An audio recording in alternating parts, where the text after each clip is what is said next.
Hello, we're Hello. here and we're live. Hi, everyone. Hi, welcome to Devil's Night, where we're all horned devils, and some of Are us we? have tusks that come out of our mouth. That's kind of like horns, I guess. Yeah. Hey, Um. Bulldog doesn't have Tusk anymore. He has Oh. horns. That picture's just outdated. Oh, But gotcha. it's all I got. Yep. Yep. Steve. God damn. Steve says in chat that we're all horny. That's what it is. But yeah, Can neither welcome. confirm nor deny that. Welcome back to the stream, everyone. Yeah, here we go. Devil's Night. Got all kinds of things to talk about. I meant to come up with some scary stories this week, but I just didn't have time. I also apologize if I sound weird because I've been feeling sick this past week. But here we are anyway. And one thing I wanted to say before we get started that I didn't tell anybody I was gonna say, but the person I'm gonna say it about knows I'm gonna say it, and they're okay with it. I wanted to congratulate Alali on her new job. Um, she Hell she, yeah. she was okay with me mentioning it. I asked her beforehand. Our friend Alali, friend of the stream, friend of a lot of us. She works at Riot Games now. Nice. Yeah, Yo. yeah. She is a problem manager at Riot Games, which I'm told is a lot like a project manager. But like I told her, I think she just like manages problems there with a broom. If I had to guess. Yo. Yo, Ollie, hook me up with some skins. Please? Please? But yeah, if she was gonna be away from us on Anatolia, I'm glad it was for something so awesome. So good for her. I just thought I'd let everybody know. Yeah, but Congratulations. yeah. Yeah. All right, let's get started here. What do you guys want to start with? There's been all kinds of fun, crazy stuff this past week. Ugh. Uh, so, I haven't done any of the haunted house stuff. My apologies to all the volunteers that worked on it very hard. I intend to do the escape room at some point tonight, but I've only heard good things about it. I love the haunted house. Do you want a different take? Yeah, sure, man. Bring it. No. I love the escape room. That was great. Haven't done Spider Sweeper yet, but I suck at Spider Sweeper, so we'll Nice. see how that goes. Uh, Mainly I just hate Iron Realms questing. Oh my, hot take. Metacarpal's quest can go die, and so can the Scarecrow one. Goodness. Um, I hear the Scarecrow one is just very time consuming. And I hear it's actually a little bit of an old quest, so that might explain why sometimes it feels that way. They're But very old. Apparently, both are bugged right now. but really, Yeah, or something to that extent, or at least Scarecrow is sometimes. I don't know. I know the NPCs have trouble respawning. Uh, um, but I only heard that from someone this morning, so I'm not necessarily sure like to what extent they mean. Um, I've never done the metacarpal. Like, is it? But I've heard it's a very complicated quest. It's very like time sensitive. Is that the case? Yeah, and like there's no way to, or at least that I've discovered, there's no way to like know if like the quest reset. You need to start doing it all over again. So like I just, not to spoil the quest, but like I just kept repeating steps like as I walked past it, just because like I don't know what to do. Yeah, I haven't done much with it. I probably won't get to, but that's okay. I'm glad everybody else is enjoying it. I'm Well, probably for the just most being part. stupid. I'm probably just being stupid, and someone in chat's gonna be like, "Oh, here's how you do it." I'm like, "Oh, um, Overall, I really love holiday events. Yep. Like I'm always really happy with the stuff that happens in December, especially. I remember in Imperium they did a November thing the last couple of years where they released like demonic turkeys, if I remember right. Oh, lovely. Yeah. So there's like roving bands of demonic turkeys all on the roads in Imperium. It's Nice. very basher friendly. I should go cut him up with my bone Satara.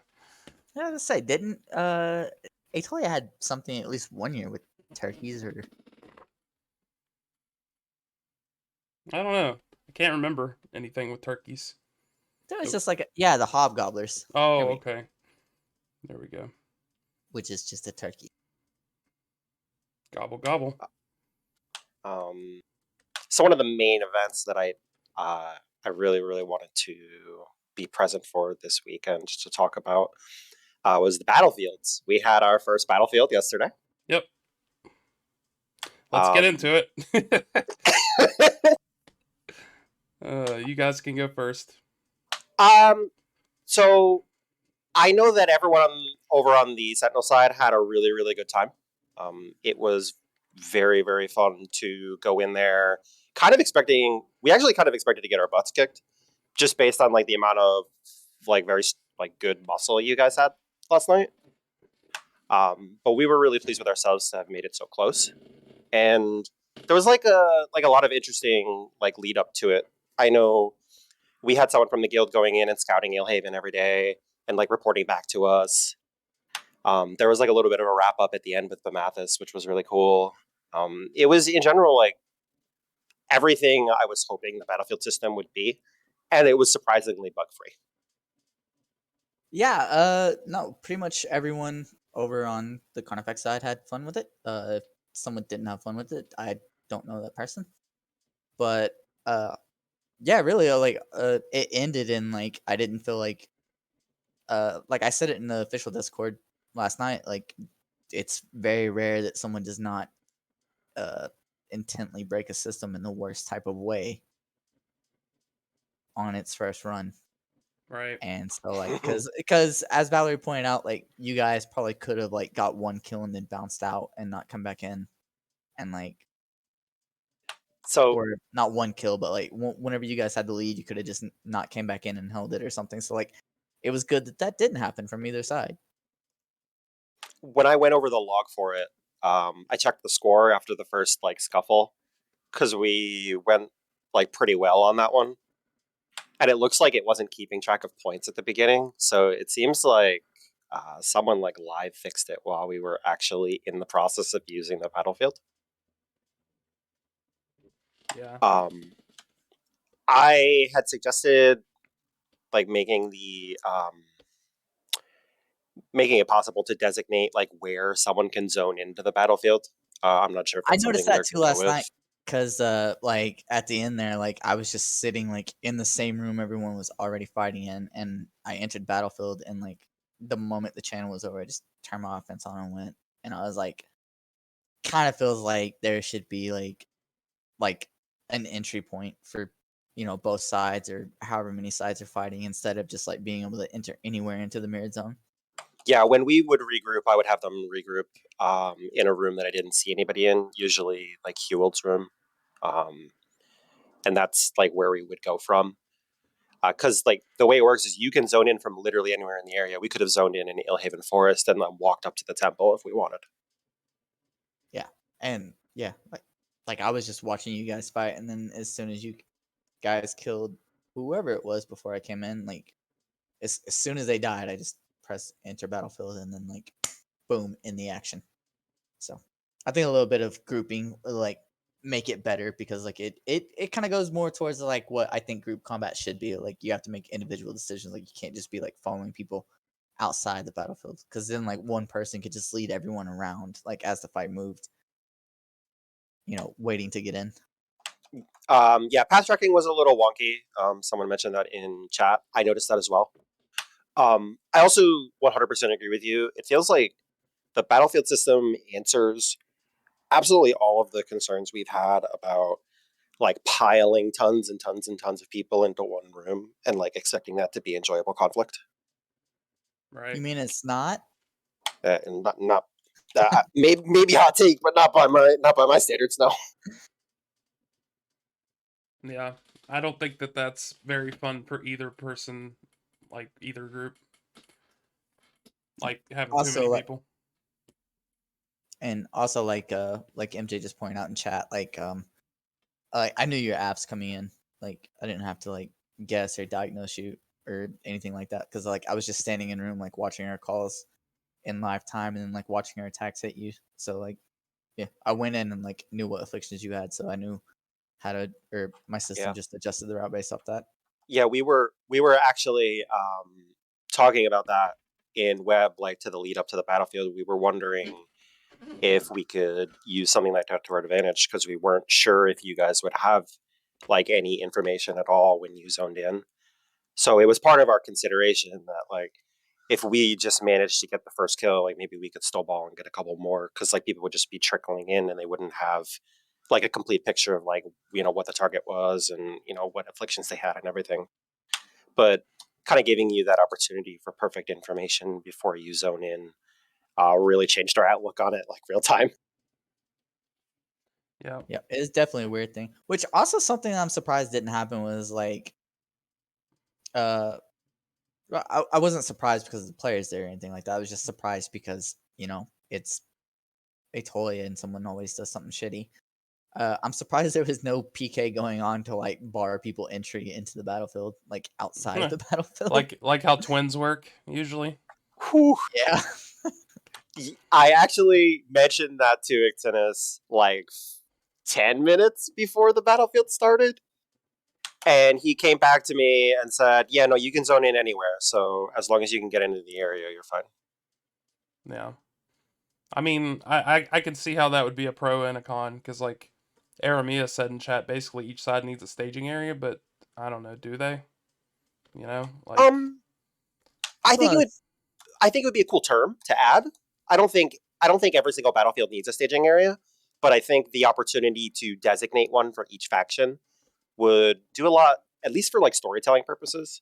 Because like if the battlefield is, let's just use an example, the Carnifex takes over a village. Why would it make sense for the people fighting the Carnifex, whatever that faction is, to be able to zone in anywhere in the village instead of only coming in through the village gate? You know what I mean? yeah. Yeah. And I would mention too, because it seems like pretty much everybody I've heard mention it or whatever thinks it's a good idea. Why can we not, do these with clans? I think everybody would like to see that, but I don't know, maybe that's just my perspective. I would like that. I don't Yeah. currently have an in character clan that like I'm overly attached to, but like I'm all for open conflict. You, I was gonna say, Mule, like I thought that like it was any organization, and I was like planning. I was like, hey, I should make a clan of people that want to, avoid the politics of this and just do battlefield stuff. But if you look at Help Battlefield, it mentions in there that you can only do it with guilds, cities, and orders, which I think is kind of unfortunate, because I think pretty much everybody would like to be able to like make their own clan to do battlefields and stuff. But maybe I think someday. Yeah, uh, go ahead. I I was would saying like, oh no, go ahead, Ted.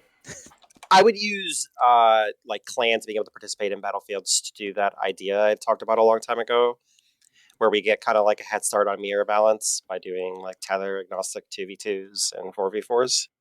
Because like if you just make two clans that are like red team, blue team, you can do any battlefield and you can enlist under either faction if you're part of both clans. I just for anybody watching the stream, I went ahead and opened the help file and highlighted where it says it. Maybe not so much an issue because I think everyone's just like fine with like a web or anything, but it kind of feels like clans like the only purpose they serve is just a different log to not clutter guild or city logs. So like I think this would like help give them a purpose. Not that I'm saying they need a purpose, but I Right. mean why not? But like Yeah. I think, and the more I thought about it, because I was like, well, the reason why I would want to do it is to avoid the people in my organizations that are anti-conflict, or don't want to let some of us do battlefields that want to do them. But then I was thinking about it, like I think the whole point of this though is to be partially political, because it obviously posts to the politics board. So I don't know. I don't know if it's What in if the cards for us to get clans to do it, but I think it would be cool, personally. what if it were clans that were sanctioned by orcs? Yeah, but then I well, it's mean that still makes just kind of sense, but then it just be the same thing as the militia at that point? That's true. sort of. I think maybe you could just put more. Uh, well, there's not really any restrictions on it now. Well, I don't even know what to call a restriction, but I don't know. I think it should be a thing that clans could do just because like I don't see a reason to stifle it. but also like I guess like if someone's trying to like say uh like I know like your example, like what if somebody like what if the org head of whatever org involved, doesn't want to do it, and even though everyone else wants to, so like they don't do it, so like they block everyone out from that. Like I Right. think there should be a way around that, but also I don't think that it should be right for like a single clan to just like speak for that org like publicly, since like getting posted to politics and everything, and like Right. that would be like how the story goes. Yeah. And yeah, I mean you're kind of right too. Like this does facilitate like a bit of storytelling. Like it uh mechanics always do add a bit of weight to the role play behind them. Yeah. It's weird. It's just like I can see why clans can't do it, and I can see why it would be cool if they could. It's just weird. I don't know. But yeah, it's still a great system, I think. I just hope I hope I get to do it someday. That'd be cool. Yeah, Um, the Carnifex would give it a 10 out of 10 if they knew how to count to 10. nice. Nice. Okay, so I mean, do you guys want to talk about the next topic, or do you have anything else to say about battlefields? Um, like my closing statement on Battlefields would be, please, guys, use them. Write stories, roleplay stories that lead up to them. Because I don't know about ball, but that was probably some of the most fun I've had in a long time in PK. It was uh I've been tilting off the face of the planet over group combat the last 2 weeks, and to go in and like have it like, I know that like I'm not gonna get jumped by 20 people, and I know 20 of my friends aren't gonna show up and jump Right. you guys, and like because like whenever that happens on either side, like for the people who are like enjoying the fight, like whether win or lose, just enjoying the fight, like it becomes unfun whenever people do that on either side. So like Right. even on my side, like because like if I roll up to like the major that happened just before it, like we were like 17 people deep, and then like you guys didn't come back, and like Yeah. I mean, no, yeah. no, one- It's no one's like gonna it's like blame me for nobody, that. neither side's gonna come back to that, and it's not one side or the other. I've been saying this for years. It happens on both sides all the time. It's Yeah, so like just it sucks for both sides when it happens. yeah, because like some of us like we want more than like the less participation point. Like I don't even give a shit about participation points. I just want to PK and have fun doing it. But Yeah, like I think having structure to it like this is something that we've needed for like the better part of a decade, honestly. Um, and I'm glad they finally put it in, even though I know some people are probably like, oh, my organic PK, but like I think that I think it's a great system, and I hope it gets used frequently in the future. That's my opinion. We just really have to find opportunities to use it or lead up to it. Yeah. Um, and maybe I'm already trying to think of things where we, like a city or a guild could go and do and pull someone from the opposite tether in, or like another org from the opposite tether in. And then not only does that give us some time to role play, it gives them some opportunity to like play out our characters.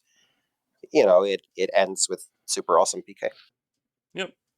And I will say that this system would have been perfect on the things we've talked about in the past, like where holy wars happened because like the Templars went and defiled, Iocene shrines.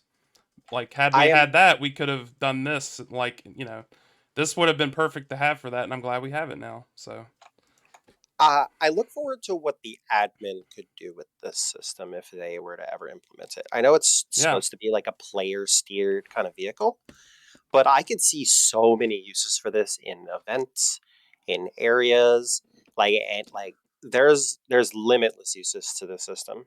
yep, agreed. It's great. I wish we had more to say about it, but it's only been out a week and we've only done one so far. But definitely gonna talk about it again as more of them happen. That's for sure. We could like if they start rolling quite a bit, we could like have a whole segment every week on like what happened, battlefield results for the week and stuff. That would be cool.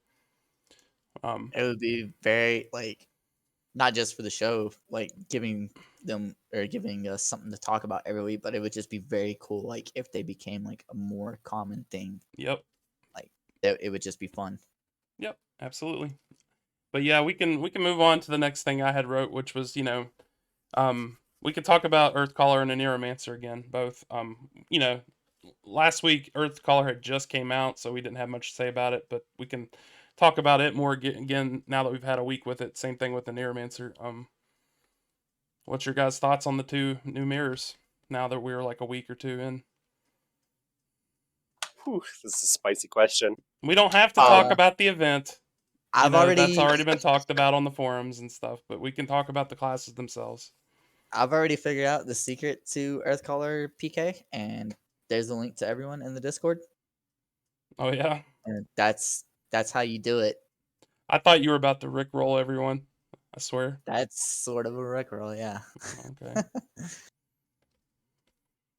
It's just um, a force chain.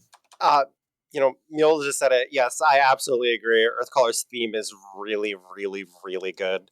Like, I catch myself looking at the combat messages while I'm going through logs, and that class looks so goddamn cool. It is badass. I love the theme of it, and like I wish I could just kind of like be in it all the time. But you know, Well, yeah, meeting other classes and other everyone else, like I don't want to take away from everyone else's fun, and then like that's one of those situations where I would set myself up to be mad at everyone, but I would still be in the wrong. So I'm just gonna play other classes until everyone else gets tired of using it all the time. yeah, that's actually my feelings on our Neuromancer. Like everyone wants to play it right now, so I would rather just play something that kind of supports that. Because we've still got lessers, majors, and twins and battlefields to go to. I'm also a little more comfortable sitting in Warden. I have no idea how to play Indo, so Yeah, um, sticking with what you're used to, so you can support them. yeah. I think Oneiromancer's themes are absolutely like out of this world. It's probably one of the cooler classes I've seen in Iron Realms. Um, I like the themes it plays with. Specifically, like if you've never looked at the skill messages for the class, just like ask me and I'll send you a log of it because it definitely explores space that spirit classes usually don't, like the use of ambient shadow, and slightly more cruel or out there themes that are usually missing from um, like other spirit classes, which is, in my opinion, like a green light to kind of expand upon that in roleplay. I was very amused when I saw Sryang throwing confetti. That's all I know. That's all I know. Yeah, that it made my week. I'm not gonna lie. Confetti is our rubble. Yeah, it is. It's very bizarre. You throw rabbits at people and you throw confetti, and yeah, Nice. it is what it is. Also, the astral chaos plane is super cool.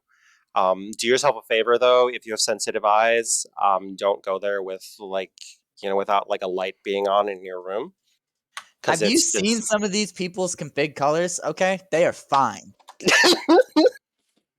Yes, I'm talking about you, Alayla. I don't even know if you're listening right now. Oh man, what's mine? What are all mine set to? And Utah's. Mine are kind of bland.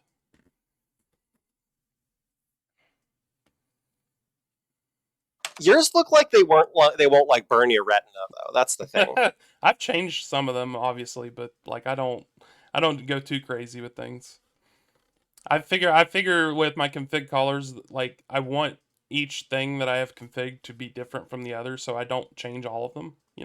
Like if I see that shade of blue, I know it's Anorian. Whereas like if I had that shade of blue set to multiple things, I'd be like not be able to tell at a glance. I guess I put thought into it. I don't know. Um, One of Oneiromancer's skill sets actually fills a little bit of a gap too in racial lore. The tarot mirror is actually like God, I'm gonna butcher this word. It's like a soul law tradition. So it's funny, and I really only mentioned this because like I had been talking to people in the guild about it who were looking for that race lore, and to just see that pop up in the class was super super cool. Yeah, I kind of wish I had the class just so I could like show some of the messages right now. But isn't I there a mean, way you can do that anyway? I forget. I don't remember. Or that might be the learning messages I'm thinking of. 'Cause isn't there like a way to look at those? I forget. But Um, I don't know if there is. I learned Earth Color with the Librum, so I'd have somebody right. pasting all the learning messages. Yeah, I've had Librem for a long time too. It's the only way to learn. Like I enjoyed using it for mining and having mining within like 30 seconds. But yeah, like everything. I mean, I didn't mess around with the Neuromancer. It's just not my thing, and plus I don't really have the means to learn a new class right now. But I'm looking forward to the other ones in the future, personally. There's um, review. Yeah, that's what it is. Like Tennis said it Oh, in chat. neat! I had no idea that skill existed or syntax existed. Oh, I'm not with a tutor. Let's go. I'm gonna exit my haven and go to my guild tutor so I can do it. I heard some concerns from people when Neuromancer initially came out about how it was very, very Ome themed. Um, We're gonna get and into it. no, we're not going to talk about the event. The event's been talked to death. Right. I said my piece. Um, but when it comes to the actual themes of the class, people were concerned that it was too focused on one god. I posit to you that in a way, Earthcaller is kind of the same thing. It's not as blatantly written out, but like it's literally drowning in Earth and Evoan lore. Oh, you could have just said Terradrum. Yeah, that too. Yeah, like without Ivon, there is no Terradrum. Yeah. So like I would say that both of these mirrors did that. I'm not necessarily sure why the reception is so different. Because like I mean, it's almost universally agreed upon that Earthcaller absolutely is balling out of control. It's really cool. It's super metal. Um, I'm wondering if it's just like people taking time to warm up to it or what. I Well, I think at least for Earthcaller goes, like I don't know the full lore on it, but just from everything I've seen, like there's not like a direct tie to Ivon. Like you can say it's tied to Ivon, but like Yeah. I don't know, like because and if anyone in chat wants to correct me because I'm probably gonna fuck up all this lore. It seems more like they were like a war band like on the Earth plane, and like that was like that's their shit, and like uh I don't know the lore between the gods and the planes and everything, but like I don't know, it feels like there's more like power on that plane of existence than what the god actually has. Like compared to our characters, like there's no difference. Or and the god's gonna actually act upon it or whatever. But like so yeah, so like they exist on that plane, so like they may not be like a god type deity, but like it's not necessarily like tied to Ivone. But Right. like I also don't know where like the chaos plane falls into that lore because it's not an elemental plane. It's just another plane of existence. But like we can actually go to that one where if we went to any other plane that existed, we'd die in some way, shape, or form. Yeah. Going to 3 of 4 elemental planes is actually an essential insta kill. Yeah, Yep. it's very bad for your health. Yep. As Eliadon always likes to remind us in Enorian, like he's always trying to ask people in Enorian if they'd like to go visit a specific elemental plane today. It's his thing. But then people get on to me for making cow puns, you know? I just wanna You make shouldn't cow. do that. Cows have feelings too, right? I Eat more mean, chicken. that's what I'm saying. Like why they got all this beef against me, you know? Let's see. That's an interesting piece of trivia. Yeah, Ictennis just said in chat there are actually more people with a Neuromancer than Earthcaller now, by the way. Minor slice of trivia. And Alayla chimes in with Slutters, which I didn't have to say, but I did.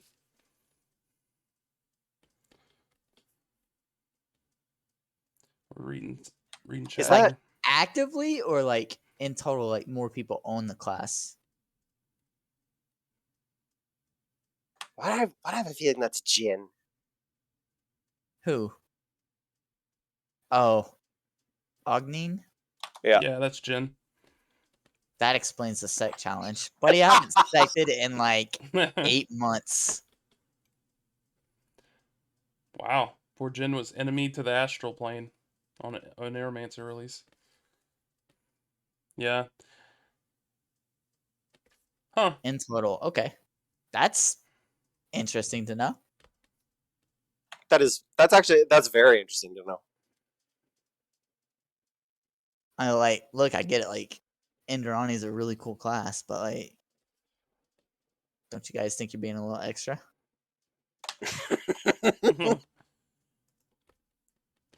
Yeah. I remember I played Indrani like 4 or 5 years ago, and I was hyped to get into it because I really enjoyed the Empyrean version.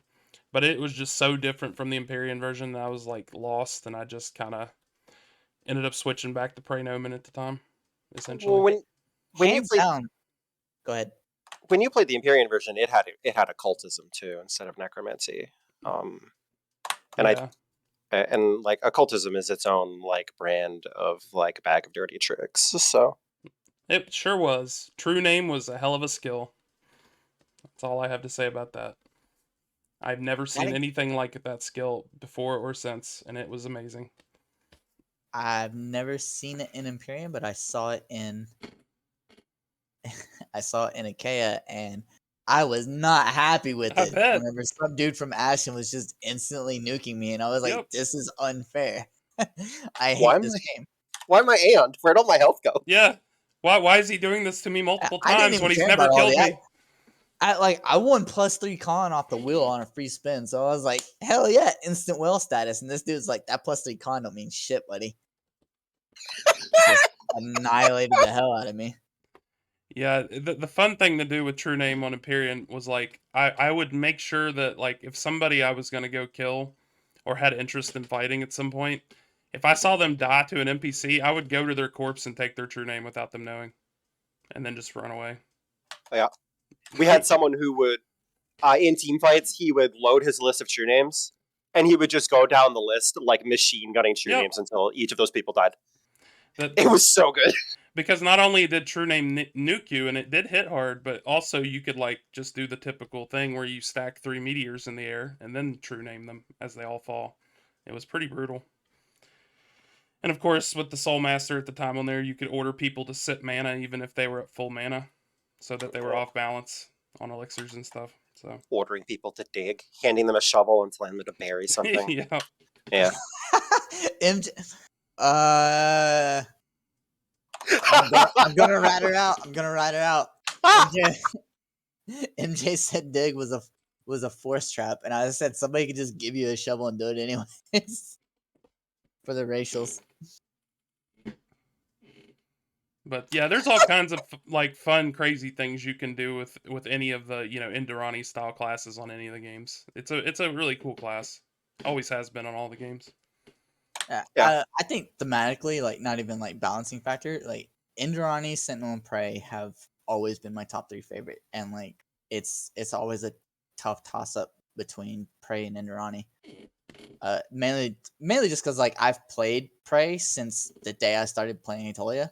Like the longest time I didn't have it was whenever Emir got cured, and that was that. But like for basically over 15 years I've been a Prey, and I love the class to death. But like my second favorite class is, man, it's really toss up between Indrani and Sentinel. Just like the theme of like, I don't know, like either being like that dark priest or like being that like like not evil hunter, but like like careless, ruthless hunter. Like definitely a gray shade for your morals.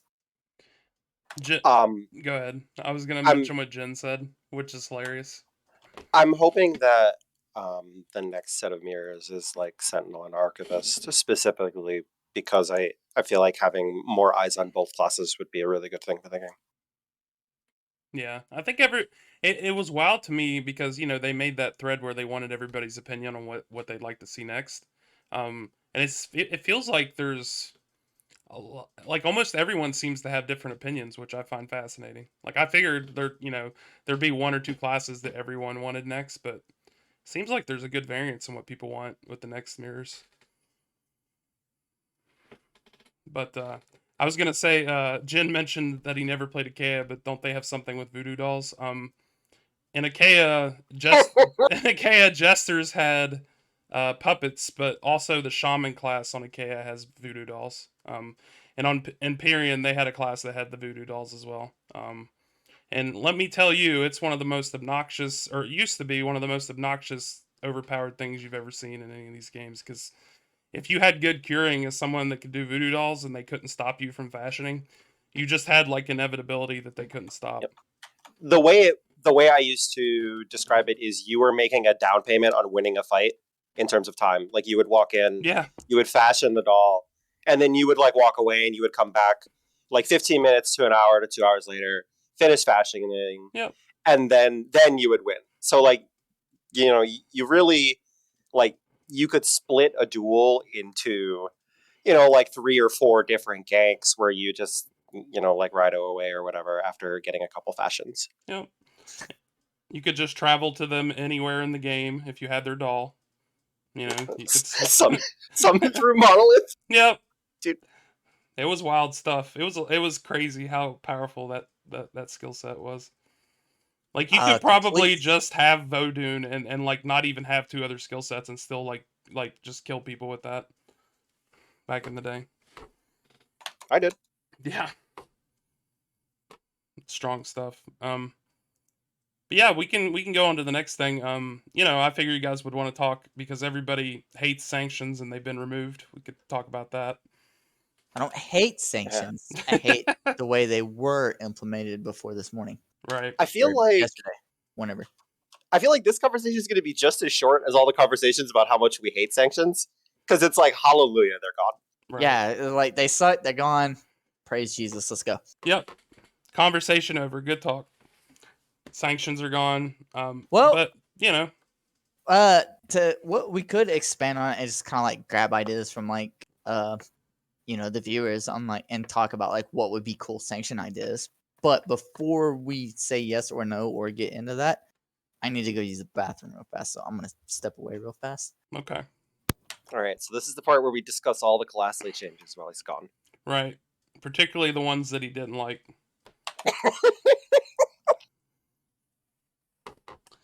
But no, yeah. I'm like one thing I wanted to mention that I added on in my own notepad here is near the end we could talk about what we expect from CTF later tonight. I'm looking forward to that. I've never done one yet on Aetolia, as I said last week. I don't think I helped with the last one. Templars could do honorary scabbards or something. Yeah, maybe Embercoat. I know that internally that we already set it up to where internally the members get scabbards based on it's based on how many of the post knighthood rights that you do, which is like our post knighthood progression system. And it's actually a scabbard item, but it adds a colored line to your description, which is cool. I like having things that add color to the game. I know I've met people in the past that hate when they add color to the game, which is bizarre to me, but hopefully they never go to the astral plane. Didn't you mention all the items that Ome wears? Oh yeah, Valerie gave me their hand mirror and I was just using it to get all the different gods descriptions cuz I just wanted to have them in a notepad just to say I had them. And I looked at Ome with the hand mirror and I was like, "Jesus, like I mean, I'm not trying to bag on somebody, but like and I love color, but like that was a bit much." Like Have you guys ever looked at Aelin's? Like looked at her and then like saw all the Neri stones. Like it's not colorful, but like so many different shades of like purple. It's color coded. I love it so much. no, I haven't Is seen it? it. I know that I thought it looked gradient, but like I didn't stare at it too long. I was like, I could look at that forever. Yeah. But anyways, Why? so did Go ahead. sorry. I was gonna ask like, did we decide if we want to talk about like ideas for sanctions or Yeah, go ahead. We can do that. Ice had also gave me a hand mirror in game real quick, so I can look at Ome's stuff and Island's stuff, and I need to remember how to use it. I'm sure it'll Gaze be and mirror person. gaze mirror Ome. Ugh. Look at that. Oh, look at that too. But yeah, so like I think that sanctions like it doesn't have to be like existing things. Like we can make things that like don't exist, I guess, that are just like super cool. Like Xenia had an idea for Carnifex that sounded like wouldn't be any type of game breaking or anything, but just they get to make a special pike once a day and then it decays. Hmm. Like it Like, decays within the same day, so you can't stockpile them. But Right. you so know, when you say make a special pike, you mean like a pike to pikettes? yeah, Yo, that sounds sick. yeah, like right, like you know, like it kind of like enforces the savagery RP line, and then like, but like it's not in it. It's not like oh god, Carnifex is so broken because they get a free pike. It's like 150 gold, dude. Yeah, I'll spot you. But yeah, you know, just simple stuff like that. Like it can be new things. It doesn't have to be anything existing. Thoughts, ideas. Yeah, I mean, like obviously anything that's just flavorful like that is cool. I don't have any immediate ideas, but I'd have to think about it. I'd like to think about that to be honest. But as far as what would be good for Templars, but Um, the Sentinels technically already have something. You get access to the heartbeat emote, and because of that, you can go down into the guild hall and get face paint. I wish there was a face paint that was only accessible to people who are sanctioned and not in the guild. But like overall, that's like a neat little cosmetic thing. It just tacks it on to the end of your description.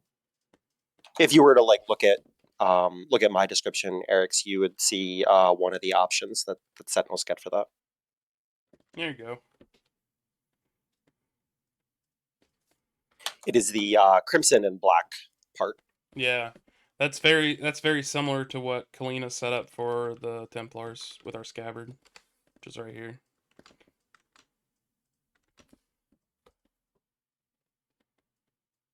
Oh, sweet. Yeah, she did it a while back. It's tied to like our post knighthood progression system. But yeah, like having like a different trimmed color for sanctioned Templar would be cool, I think. Yeah, or just another idea. Not saying it's better or anything. Just throwing it out there. Like for like uh Revenant or Templar, because like they're like Master of Weapons is kind of like a niche they fall in. Like just having custom weapon designs that Yeah. like are only accessible to So Revenant Templar. the the Templar, when they reach a certain point in knighthood, my understanding is they get like a named weapon that like goes through a prog and stuff. Yeah, there's only one of us right now that have it, and it's me. Because you have to get 12 of these post knighthood tasks done, and they're not easy.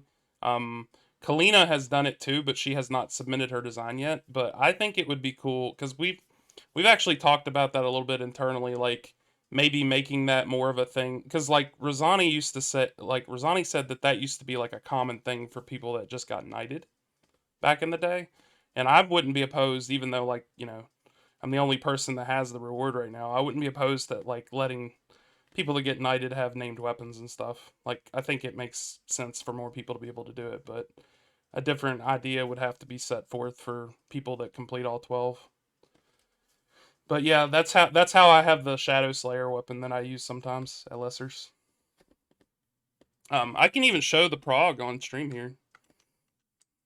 Let's see Is here. it like the full on customization of like an arty rune, or is it just like a custom design?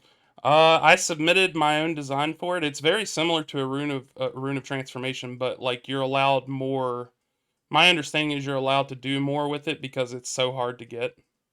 Yeah. Oh, That's why yeah. they let you name the weapon because I don't think they usually let you do that with a rune of transformation, but I've never owned one. So I was actually asking Ictinus about this yesterday, and he said something. Let me see if I can find the exact wording, but my understanding was as long as it's like grounded entirely in roleplay, they'll give it a pass. Right, which doing that would be. Let me go get this from my. I have a box of weapons in my shop.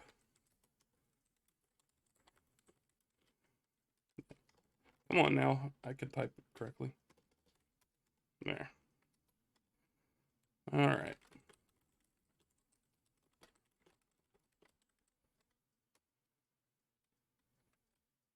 All right. You can go ahead and say the message you said in chat if you want. I'm just gonna show this prog out while you all talk. Yeah, he sent me a message that said, names should be fine in weapons, I think, provided they are used judiciously and are entirely of IC origin. So to me, I read that as, yeah, sure, you can just make sure that like you role played it out, like there's a reason for it, and you're not like going around calling your longsword like Clamdring or Excalibur or Ultima Weapon or something like that. Right.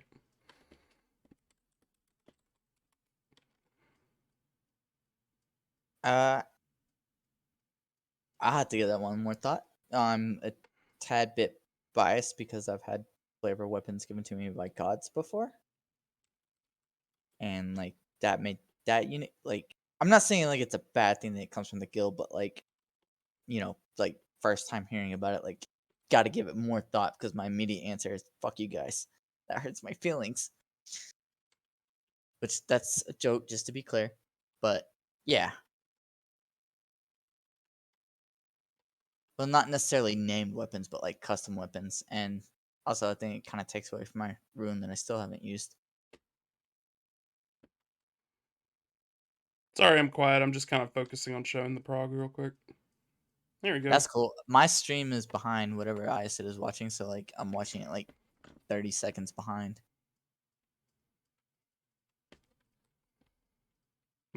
It is kind of weird that I can have two bastard swords that are named, but my old one's about to decay in a day or two, so I could go ahead and do it real quick.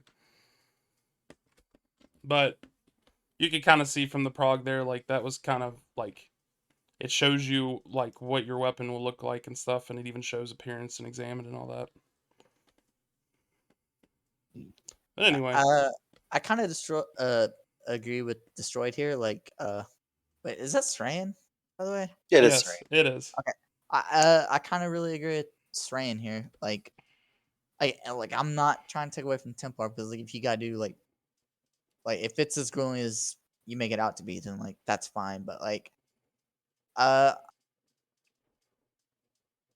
I like the weapons I got on Draymond from being champion of Ison, which is the only time I've ever gotten a custom weapon like that outside of an Artie rune. Where like I felt like that Yeah, was fine because it's outside of the hands of normal players to right. customize and give out, so like it was open to more scrutiny.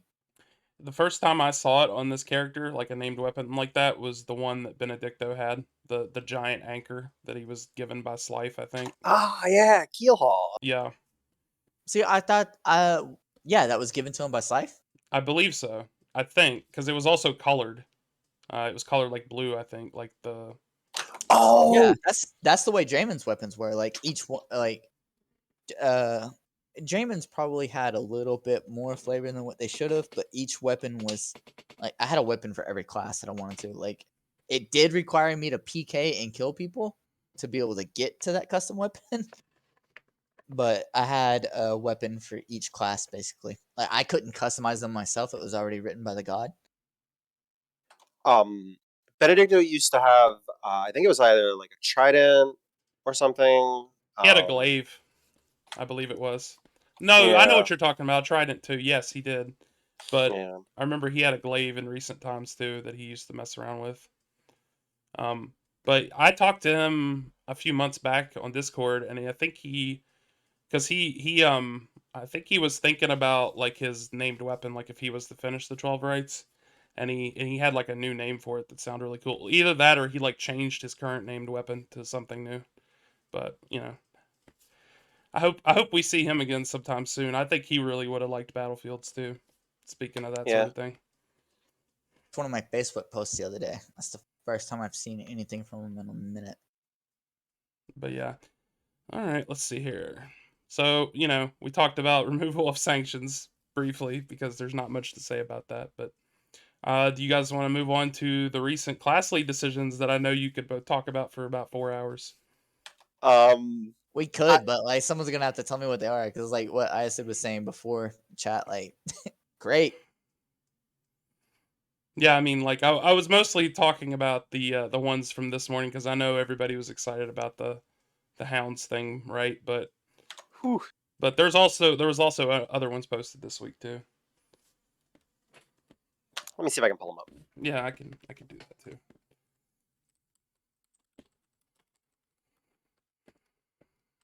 Oh, we could talk about Farkle updates. That's another thing. Where are they at here? There's. Oh, that was the sanction one. I think it Um, should be the last announced post for Farkle, so you can just read news announced last, which is another syntax for all you guys out there who may not know it. Yeah. There's also the one on the 25th, the part 2, with what it looks like 6 different skill sets got changes. Like the antiquated rings, which I'm sure people have opinions about. um, honestly, this class lead season was pretty tame. If I had to like pick a word to describe it, Right. nothing ridiculous got approved. Um, any report that was kind of left hanging, with Karak saying I'll look into it. I feel like the solution was pretty good. I all I can really say is when I saw that we got rid of reading and recruiting this morning, I heaved a tremendous sigh of relief, and then realized I have no idea what minor traits I want on most of my hounds. Simulacrums. Right. Simulacrums, yeah, sure, okay. I mean, according to the politics post yesterday, Sid is a card effect, so Gotcha. No, I had to like walk a lean through like what the traits were because like that was like I guess the plus side of breeding is like barring changes was like once you had it you never had to worry about the shit again. And Aline was like, I don't remember what any of these skills do. Grandpa's. yeah. Here's the only class lead that I feel really strongly talk. Well, let's talk about actual class leads first, and then we'll get to that one. Okay. No, go ahead, bring it up. I don't know what's Okay, happening, so but I'm enjoying it. yeah, I posted in chat. Uh, basically, kind of like I said in the official Discord the other day, like I'm pretty sure like if a Mole or Taj went in fighting as like Templar or Conifex, like Amy and Jin would just like instantly lose. And it's not because they're better than Amy or Jin. It's just the class has really bad curing and really bad like active hinder when used to the hinder was the reason or it had supreme hinder and that's why it had really bad curing but now it doesn't have either one of those things so like it seriously it just can falls apart against locks terrible and so like we weren't allowed to submit class leads based on or for Indrani because it was being mirrored. So I sent Karok a message asking. I was like, can you just like look at this, for the future? And like I sent him a log of it, and like basically like I was fighting a mole and Taj, and I won both those fights. But the only reason I did it is because they, I don't remember what Taj did, but a mole pretty much just lost just because uh, he didn't recover after a rebounding strike. But like the fight was over if he would have raised striked instead of bouncing off raise. But like there's nothing I can do against it against the first lock. And the first time this ever happened to me, like I think it was Iaku, uh, fighting him as a Templar whenever he first made his character, and I was in wherever that place is with the dwarves. There's a lesser there, and I showed up, and I was just being antagonistic and throwing creators through Doppy just to be annoying.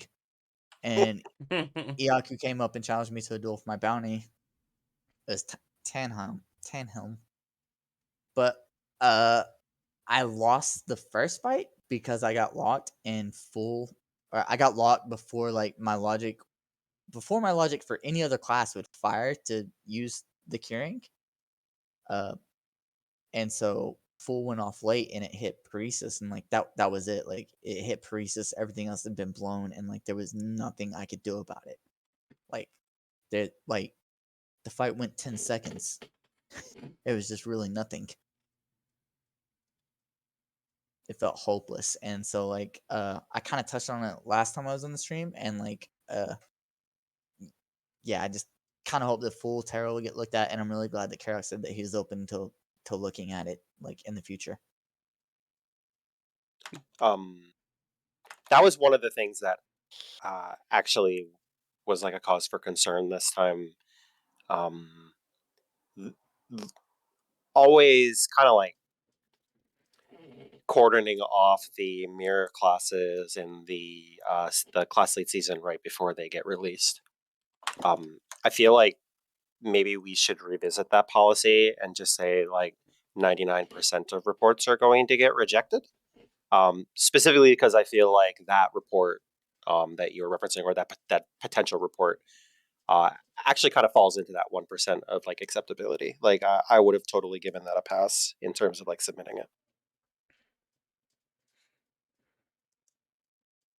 Yeah, I think like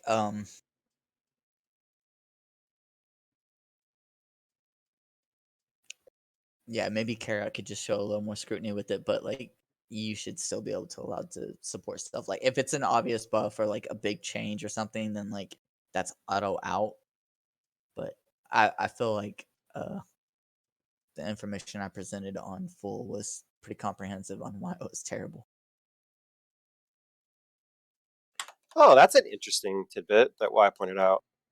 This was an extra round. If it was a regular round, it wouldn't have hit mirrors. So Thought that it did hit mirrors though on the first mirror release with Revenant and Carnifex. I'm not sure how the release lined up for that one. I would have to look, but Uh, well, different producer, but I'm pretty sure I could be misremembering, but I'm pretty sure Tyr said, or Kirok, or whoever said that they weren't going to be accepting reports on those classes because they were being mirrored. It was after we had already known what the classes being mirrored were. We got to talk about that time so we can enjoy how good we have it now. By the way, complete segue.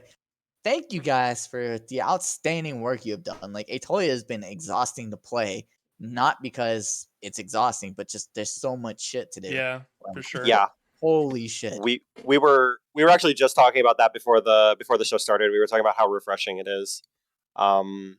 Like you guys are absolutely knocking it out of the park. Yep, and this show can only go on because there are things to talk about. That's kind of why the audio podcast, one of the reasons that I stopped it is because at the time back in 2020, early 2020, there wasn't much to talk about. Nothing was happening, you know? Let's talk about how angry the players are. Yeah, that was about it. But I would also say, I think Zinnia said that they were that person in chat, but that's a good question too, kind of like circling back to battlefields. The battlefields that involve orders, are they open to the congregation or just the full order? I don't know. I think it works like Orc Bless, where well, actually, I'm not sure. So my thoughts were that it worked a lot like that, where if they bless the order, you know, it catches the congregation. If you include the order on the battlefield, it catches the congregation too. Wyatt's also redeemed one of our channel points thing of he can choose one of the hosts or guests here to speak like their character for a few sentences or a few minutes. But he has not said who he wants to do that yet.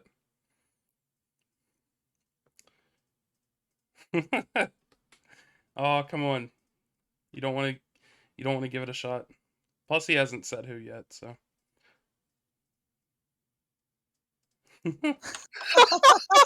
didn't even know what it did. Yeah. Oh, You shit. have to pick one of us. Bullrock, okay, you gotta if you wanna play along, you can talk like your character for just a little bit, or whatever you want to do. Can I do something else? My voice just can't go as deep as Borok's. Like he's a 7 foot tall minotaur. Like nothing but bass. I don't have that. One might say he's all about that bass. Is that what we're doing?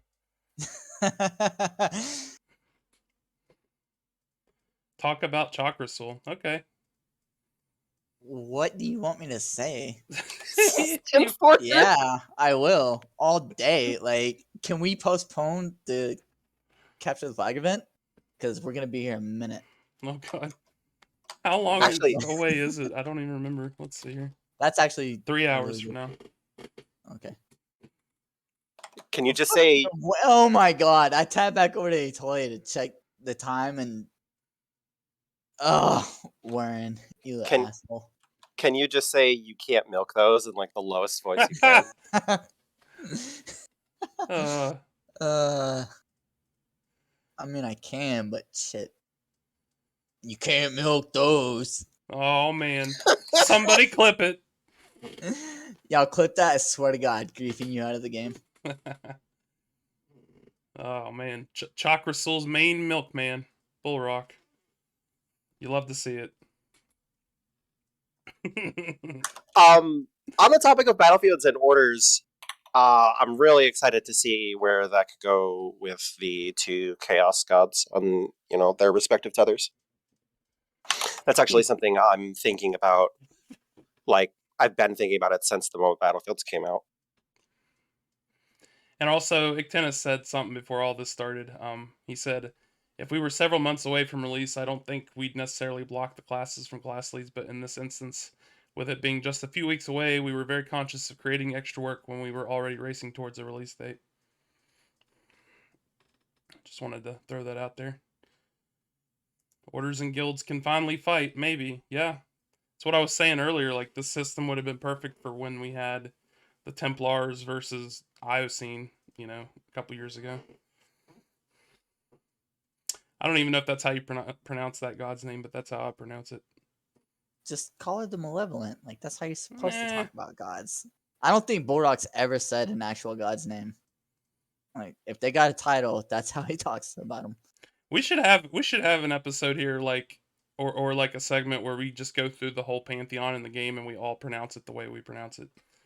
Not just the pantheon, players' names too. Oh God. Oh boy. I still can't believe Vixus got her own name wrong. Nice. Nice. All right, so talked a bit about class leads. I did throw the weekly changelog talk in here. I don't know if we want to talk about the changelogs from the past week. I don't remember what all we had, to be honest. Are we celebrating the amused snort emote again? Because I'll celebrate that till the day I die. I mean, I want annoyed snort added, actually. Like, it's because Borok used to grunt because he was a troll, but now he's a cow, so he snorts. yeah, and there was some things in relation to the Aneromancers that got changed with paper and sheets and all that. Which I will say, I already have 5,000 sheets of paper in my shop, and I sell them all for 1 gold because like 1 wood per 64 tarot cards is pretty insane. Do you have a knife? What the hell with those prices? I bought Artie deck because not worth. Well, like, wood is basically free if you use farming. So like, I do farming and I grow wood and I basically have infinite wood, so wood has almost no value to me. So when you split 1 wood into 64 pieces, I mean, I just price it all at 1 gold.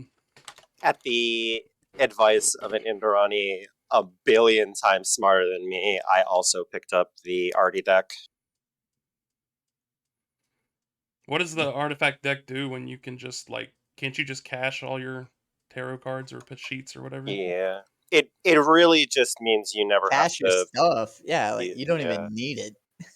Yeah, it really just means you never have to mess around with getting wood or blank cards or paper. Oh, okay. So it just takes that need away. Gotcha.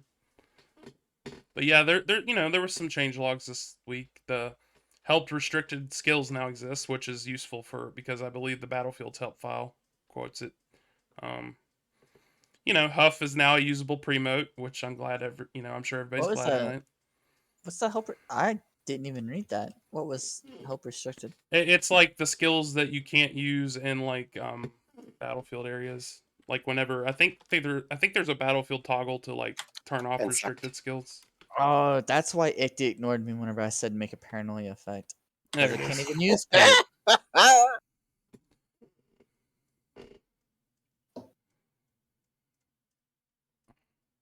You know, it. Hmm.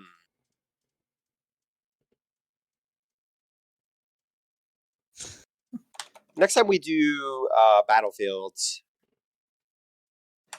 that's definitely a term I would want to use. Right.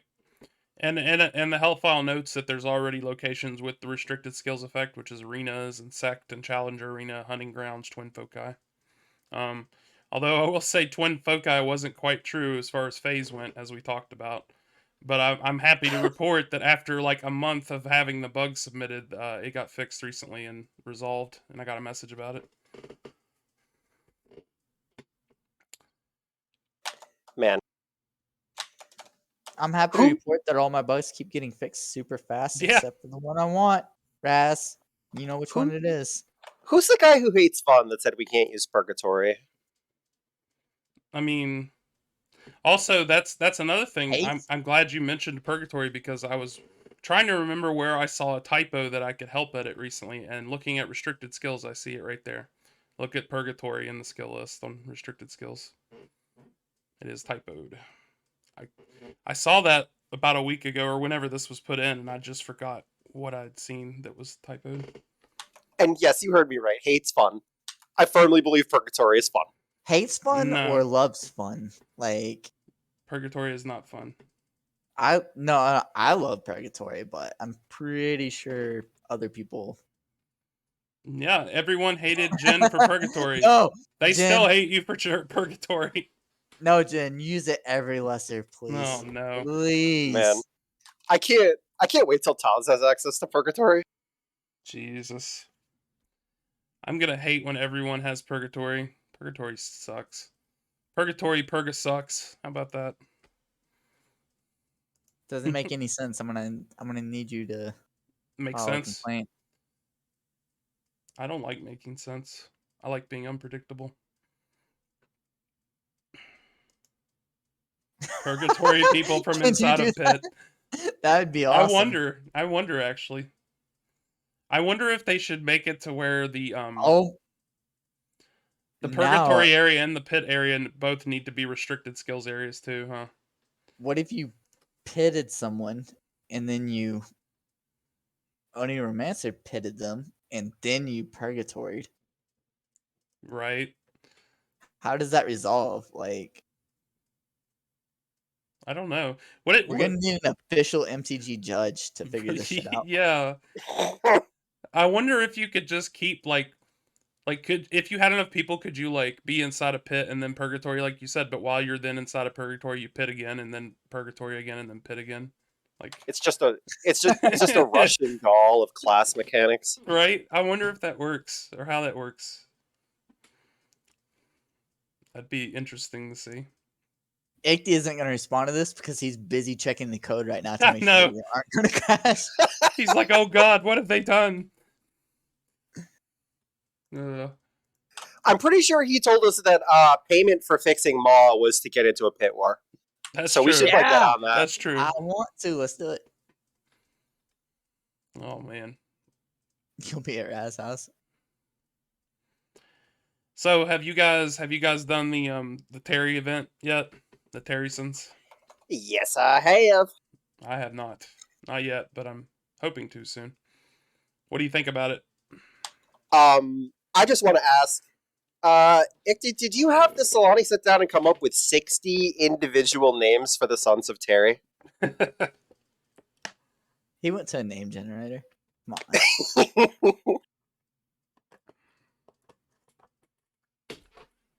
on. Wow, he came up with them himself. Oh, he is the name generator. Damn, dude. I'm not sure if I believe him or not. Like I'm inclined to believe him, but there's always gonna be this part of me that's like, is he just messing with us? It's Bob, Rob. In my head, I was going to that, but never mind. Um, I was really happy to see the Terry event or like the Terry fight come back in some shape or form. Yeah. We missed it last year, didn't we? We did miss it last year. I'm not necessarily sure why. Oh, I remember why. We decided to play Among Us for a whole month instead with the Curse event. I forgot. I blocked that out of my brain. I was gone at the Oh, was time. that? Yeah, I came back at the tail end of that event. Or was that what? That I was can't even remember. that was last Halloween. Yeah. If I start to think back, if I start to think back too far, Anatolia, I just have to remember that I bought a cheap car trying to get salvage. Yeah, I was And last I didn't get October. any. Last Halloween. I was running around on Halloween night, door dashing in Las Vegas. You didn't get any salvage, but you sure got a hell of a lot of chocolates, buddy. There's a reason I am level 144 right now. And it's not because I enjoy bashing, it's because I was damned and determined to get my worth out of those king gift packs. Oh God. Actually, like, quick side note. I like that chocolates are added into promo stuff. Um, I wish there was a way to freeze them, like so I could just eat all 50 of the chocolates I get from the promo and then just freeze the buff. Oh, I Um, thought you meant freeze the chocolates themselves. Like this is like we're putting Reese's cups in the freezer or something. I mean, Reese's cups in the freezer is a really good idea, but I was just talking about the promo items Right, here. right. And the only reason I say that is because it feels kind of bad to get a million chocolates in like your cryptic chests or your bags or your stockings or whatever, and then like scramble to try and sell them all or use them all. It like really changes the way you play the game while you have them sitting in your inventory. Mm-hmm. And like I think me and I think it was CZ, whatever his name is. Scizabor. Uh, yeah, sure that guy. Me and him both posted on the forum that like it's kind of like chocolates have like this inherent disadvantage in them because they decay. So like you're already on a timer to use them. Plus you have or try to sell them. And people like if your mint's down to like 2 weeks, people maybe don't want to buy it because like then they have to use that one, but they already have mints at 2 weeks or whatever. But it's not only that; it's like the more chocolates there are, like if people can't sell them, like I started bashing because I couldn't sell them, and like I even started giving shit away. Sort of, but not like that time I went and just buried shit in Ome's temple. And I was like, "There's free shit there, go get it." I remember that. Can't But like, yeah, you combine them and it resets their timer though? that was added after me and CZ Ah, okay. had said Yeah. something. You can, but what you're really doing is you're saying you only get to keep half your chocolates. Yeah, Right. you're losing 50% of your value. Which is better than losing 100% of your value. I'm not Right. going to complain. That's But true. like being able to freeze the duration and like stack the duration up, like let's say I eat 2 chocolates or 3 chocolates, it goes to 16, 24 or whatever hours. Being able to just like freeze that benefit means I could like take a break from bashing and like go roleplay or um I wouldn't feel like I have to only get use out of the chocolates. Yeah. Saran has like a good point, which Sabati also brought up during. I don't think it was during the promo. She just like mentioned it in like a rant thread we had about something or another. But like, yeah, like basically like the moment you eat one of those chocolates, like you're committed. Like if you want the value out of that chocolate, you're committed to bashing, and so therefore all roleplay gets pushed aside unless it's going to be done through tells.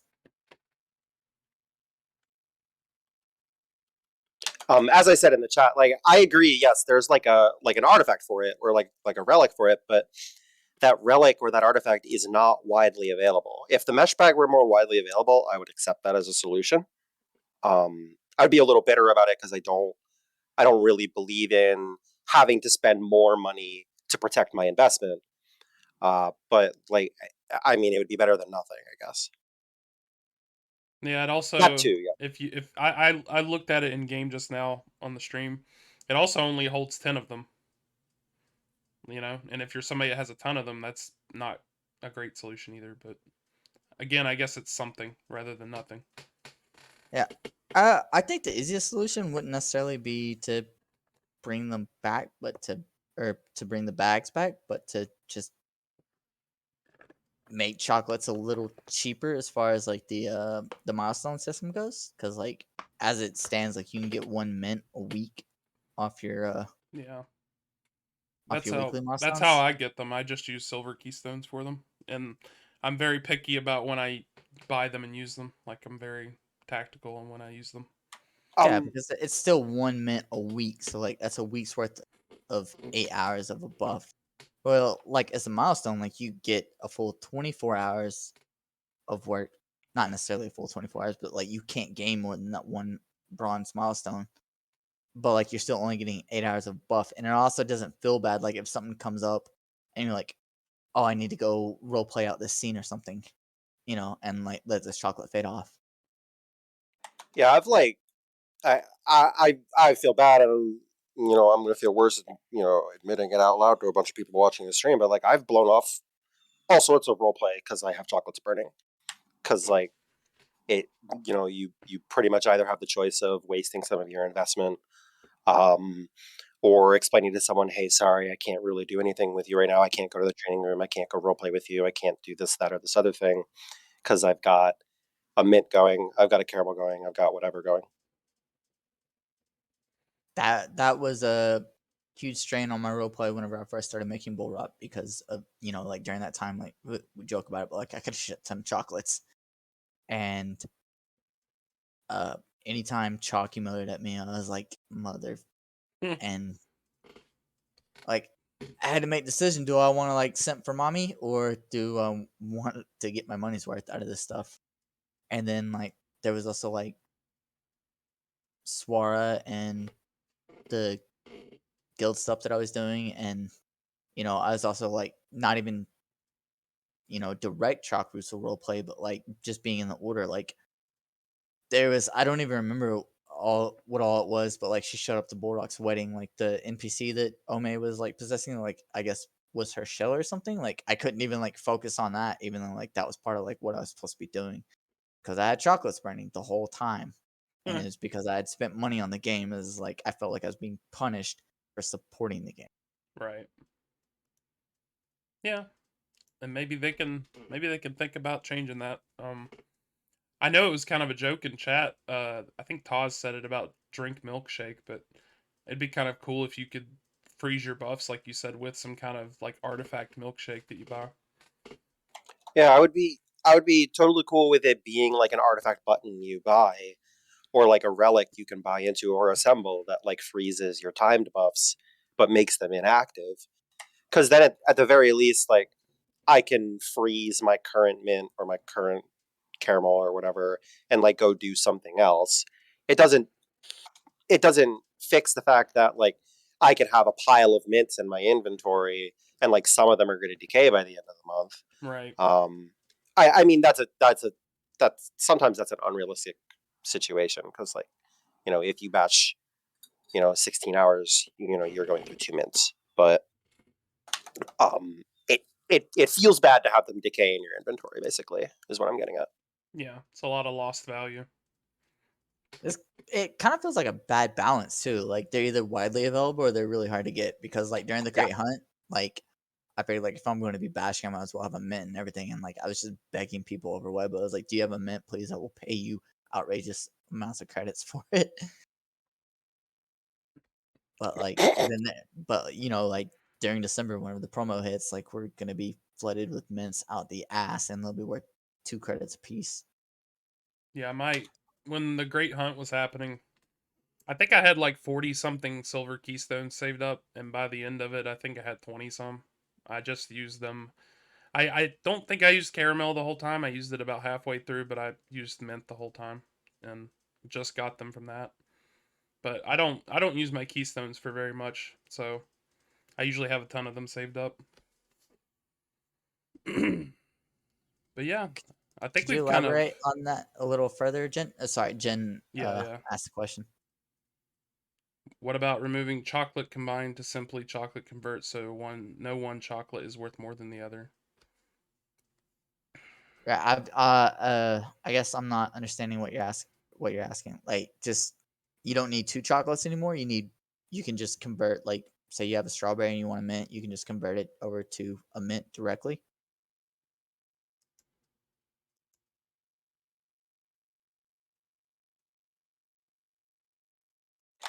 I don't think the chocolate type availability is so much of an issue.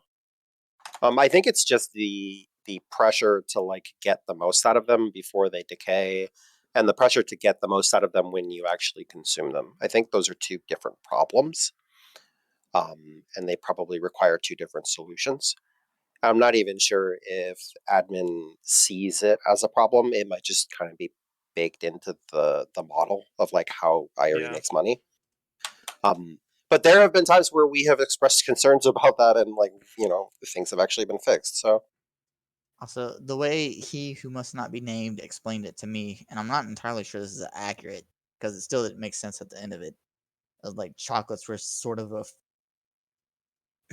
what he said they were a free roll, and then he said they added into the value of the roll of my gift bags, and that's when my gift bags felt low. But I was like, but you also said they're a free roll, and he was like, add into the value. It's a very confusing time. So Yeah. I don't know, That's kind of but saying two different things at the same time, yeah. yeah, but kind of had a bad habit of saying that or doing that. So Yeah. It would be interesting to see what the tenant says about it now. Goodness. I've been stuffy all week. It's that time are you of gonna year. make it? Yeah, I'll make it. I'm not dead yet. Maybe Okay. someday, but not yet.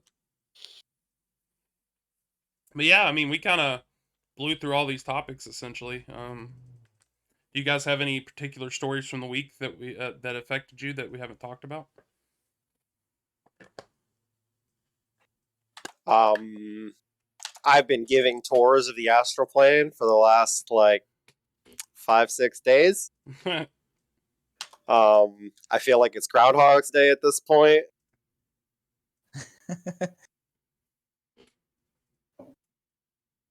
Um, but no, I think like this whole week was really awesome. Obviously, I might be a little biased because like a bunch of stuff was going on around my character and everything else, but like just to reiterate again, like the battlefield yesterday was probably the most fun I've had in Iron Realms in a very very long time. It it kind of it kind of captured that like old magic from Imperium. I was talking about this with someone else who came with me to Atolia from there. Mm-hmm. uh uh Battlegrounds for me is, I still think the most fun I've had in a long time is still the war. Like the Battlegrounds was super fun yesterday for sure, but um, the Laruma War, like we've harped on it and like how bad it was and everything, but like I don't think anyone from Shadow has expressed this enough to fully get through to the admin. We had a shit ton more fun than we did Salt. I don't know what you guys saw, but we had fun The and a proxy war. long. Yes. Yeah, that was real talk. That was the first event I was here for in Atolia. Um, and it was super super duper fun. Even when my side lost, even when we had the arguments we did on our clan channels and everything else, it was still a lot of fun. And losing gave a lot of interesting angles for people's characters to grow. I would be so psyched to see them like reiterate on what they used in that and then implement like battlegrounds that trigger every day or trigger like every couple hours, because I feel like those two systems smashed together would make a very healthy war system.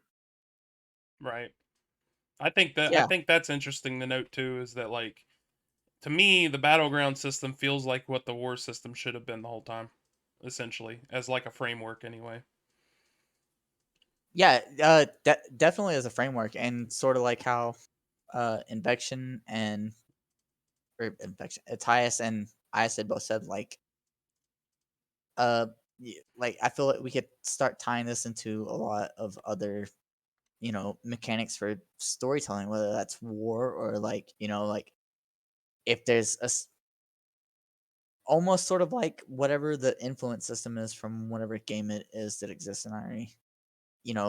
Like not I am loath to say that there's mechanical benefits you get from holding an area, but like, just some type of benefit that's like tangible, whether it's as simple as a customization or something else, like, something that feels like you're winning or something that is much fun as it isn't to lose, something that feels like you're losing. Like those all provide, drive for our characters to grow and develop. Yep. So it would be really cool if we had more stuff like that. And I do think Battlegrounds is a great place to start with that because it's such a simple system, but it did solve a lot of problems like instantly. Yep. I agree.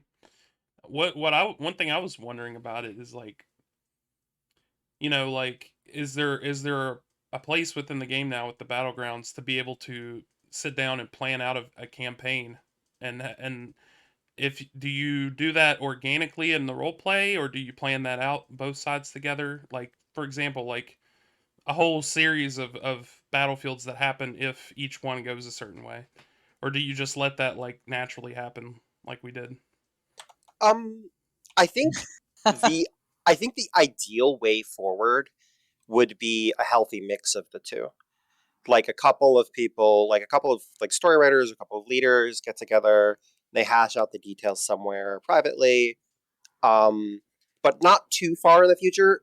In a way, it's almost like being a DM or being like a storyteller for a tabletop, where you can really only plan to a certain extent, and then you have to kind of pivot based on what your players do.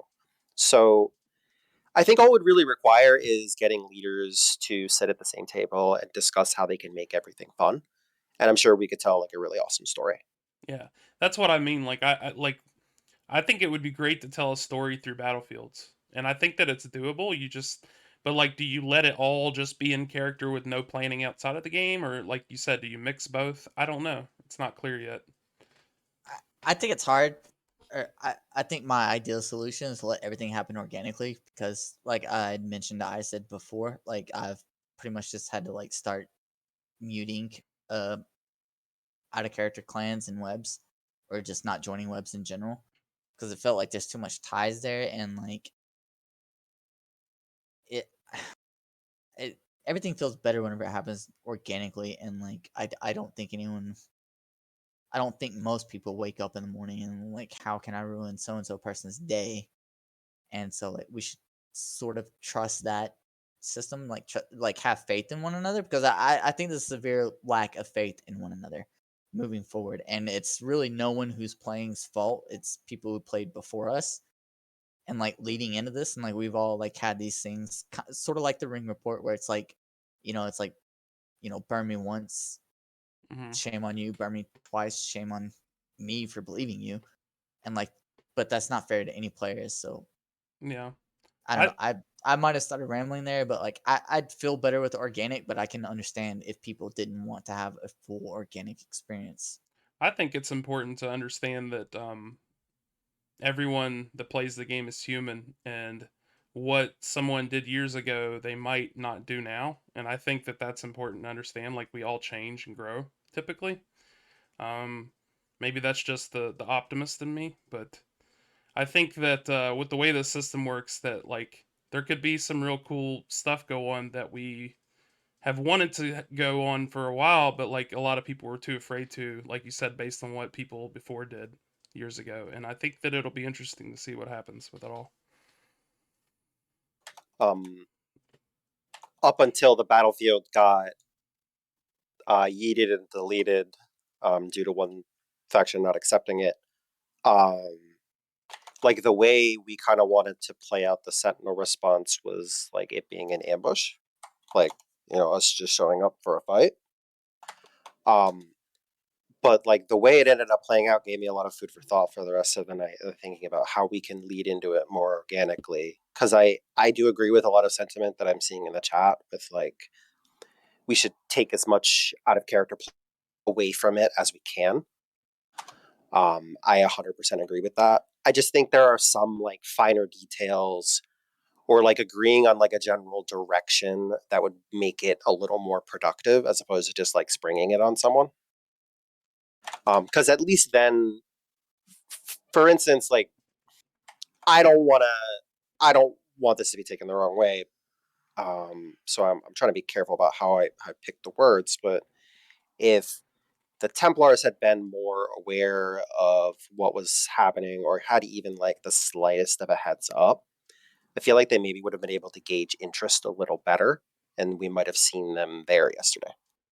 Mm, well, as somebody that's in the Templar, I think it's a little different than that. Like, I just think that the I'm not gonna try to bag on anybody from the Templar in the stream here, and I just think that the majority of the Templar leadership and even the Templar itself were like against like showing up to it because like we've talked about before, they just they a lot of people on our side don't like to show up to things. I don't know. It's not that. It's hard to explain without like bagging on people. But basically, I think what it boiled down to is like only me and like Tennyson were like the only ones that wanted to show up to the battlefield, and so that's why it wasn't committed like on our end initially. But then Kalina changed her mind near the end. But then she had some stuff going on to where she couldn't log on and commit us to it. So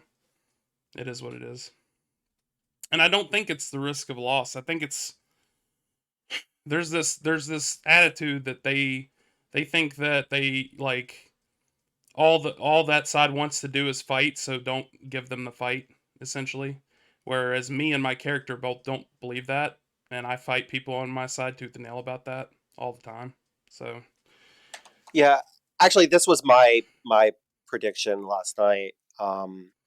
I feel like if certain orgs indicate they don't want anything to do with the battlefield system, I think the lesson that will be learned by the general public is to just not try using it to engage them. Um, Uh, and- yeah, well, like I think that still goes towards like the organic role playing of the situation. Is like if like Bulldog doesn't have any respect for the Templar right now because they didn't show. Like it was a Saluno thing, and they weren't there. They didn't embrace it. They didn't want to do it, and it's just like the Sentinel did it. So like Bulldog doesn't respect the Sentinels, period, because damn. he's an asshole. But like if he had to have like a gauge of respect for either one of them, like the Sentinels will still be above the Templar. And like I understand on a OSC level, like that's not fair to the players, but like I don't have that disrespect towards the players. My character has that disrespect towards the other characters involved in the story. And that's I think completely fair. yeah, I just didn't like how I like again, we talked about this off of stream, but I just it kind of stunk for me because like I wanted to go to it. I really did. I was there and ready to go, and I was trying to figure out a way for me to attend it. I mean, I was even talking to Ice it here on Discord, but it Yeah. just was one of those things where like I don't think I don't know. It was just like we also didn't know it was like my guildmaster didn't know it was an investable power either. So like even if they wanted to give it to me and let me just go, they had no idea they could do that initially. So but like I wanted to go to it and I just couldn't because my org didn't commit to it, and that kind of was a bummer for me. And also Tennyson wanted to go as well, who's been in chat today, but neither of us could go to it. I the way I perceived it is like when the Sentinels realized that it might just be the Sentinels going, all Sid had to really do was find the right words to frame why it was a good idea to get in. And like pretty much everyone in the guild immediately bought in. We even had newbies who were like, yo, let me help. Is there anything I can do? And we had to say, like, hey buddy, you know, what you should do is focus on your training so the next time you'll be awesome. I'm talking like raw newbies, not just like people who haven't like changed their skills and stuff. But it really just takes getting people to buy in. So maybe the question is, how do we get those orgs to buy in? How do Hmm. we get them to not see it as just disregarding the notion because they don't want to give the quote quote bad guys what they want, or whatever? How do we raise the stakes for them so they feel like they should be invested and they should participate? Well, there was also, and obviously people won't be able to know this because it was just on our guild channel, but like me and Rosani were talking in character as it was happening or whatever, about our views on it, because Rosani's another one of those people that think that in character thinks that you got to kind of pick your battles, what's important to fight over and stuff.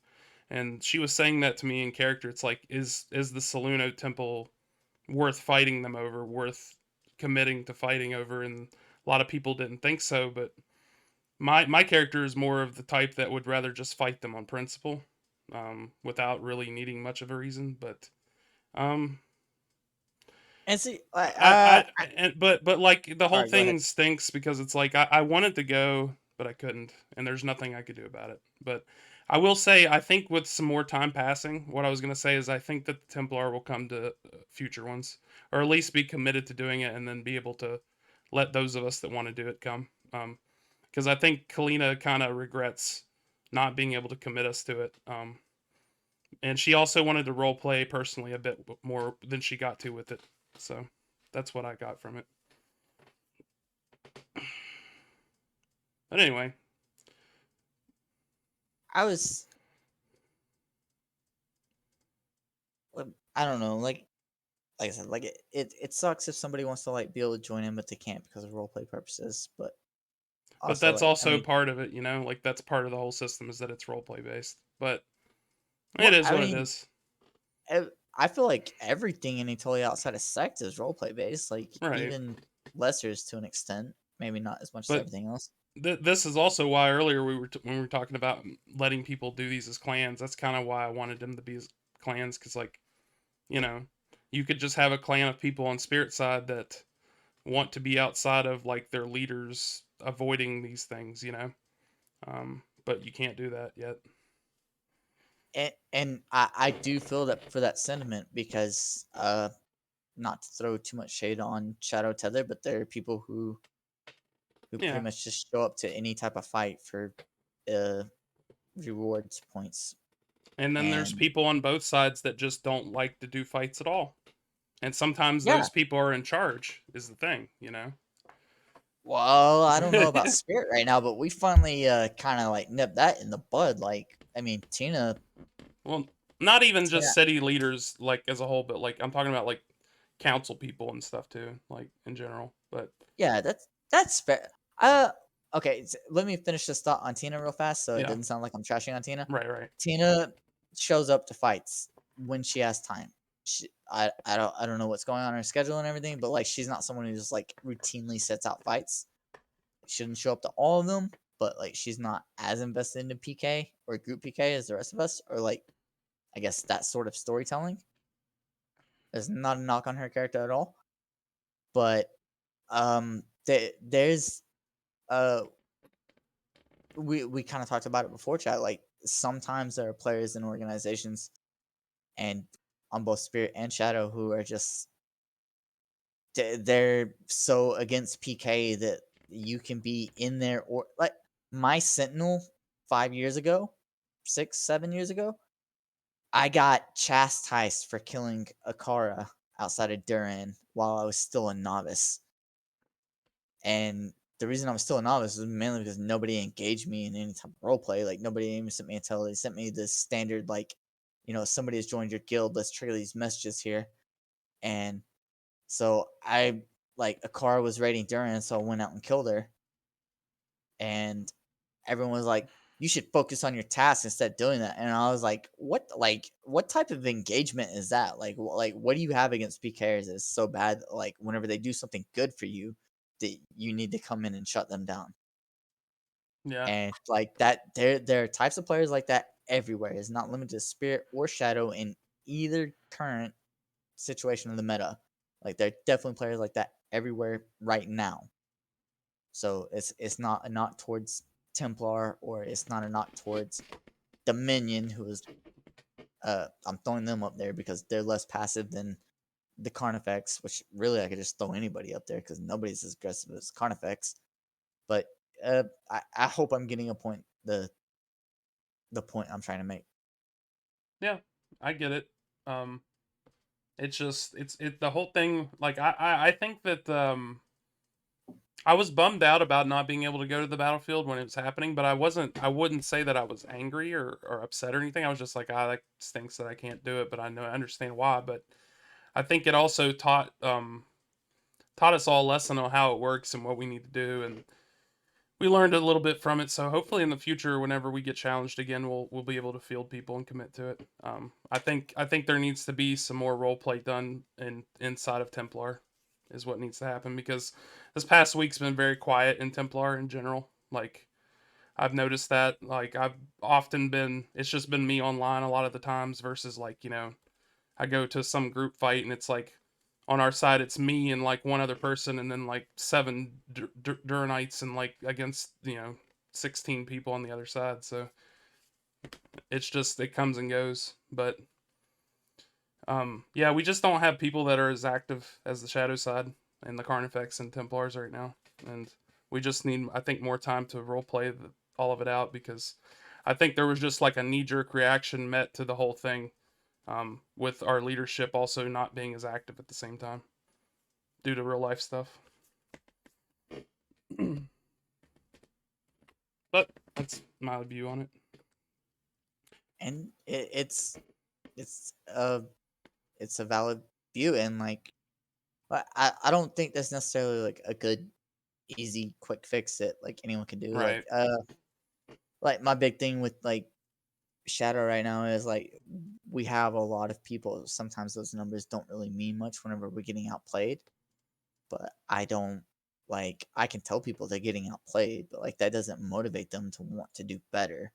And so like it kind of falls on those of us who do care about that type of content to find a way to motivate other people. And yeah, like it sucks because I'm not really good at that stuff. Like it's part of the reason like I quit the Raiders clan and I have all of web gagged so I don't have to listen to or be involved in that type of stuff. And like maybe I can just get into my own type of stuff with the battlefield systems or my own personal RP. Um, I think it's also it's like a trained mindset. I know that we're referring to the previous producer as he who must not be named and stuff like that, but much like the villain that references, it kind of gives him a little too much power, a little too much credence. I can say his Tier, name, but I can't yeah. just not use the F word before it. So Okay, fair. Um, the way Tier managed the game really encouraged people to like sit in their safe spaces and keep their kid gloves on, and not really do anything. And it's hard to untrain that habit. It's hard to untrain that mindset. And when you run that mindset up against role play that isn't as aggressive, for instance, there was a discussion on the forums about how characters should view death and the death of characters and NPCs and everything else.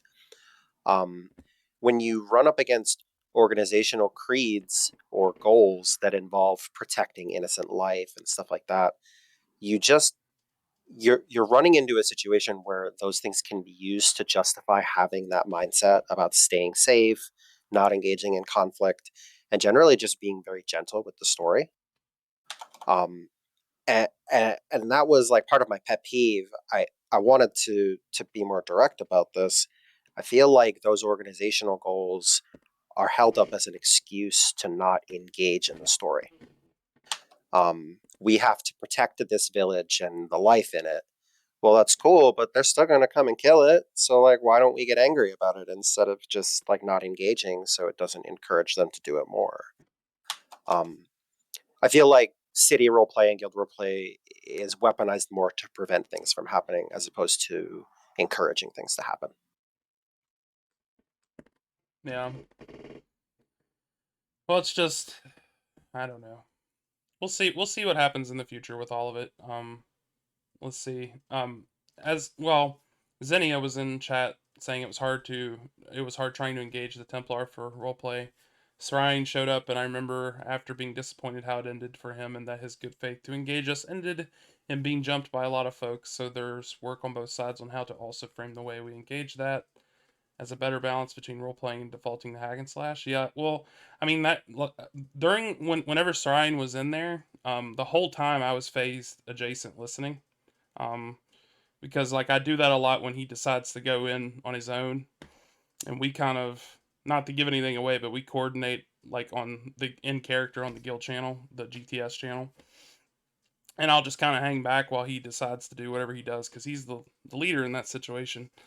And I was listening. It was kind of interesting, but I felt bad for him too because I knew that with like 10, 12 Carnifex in the room or however it was, he was gonna die eventually. Like there's just, and to me that's not interesting. So that's why I didn't just unphase and go in there with him. It's like, like if I'm just going in to die because there's no other thing that can happen, it's just like why would I go in and die?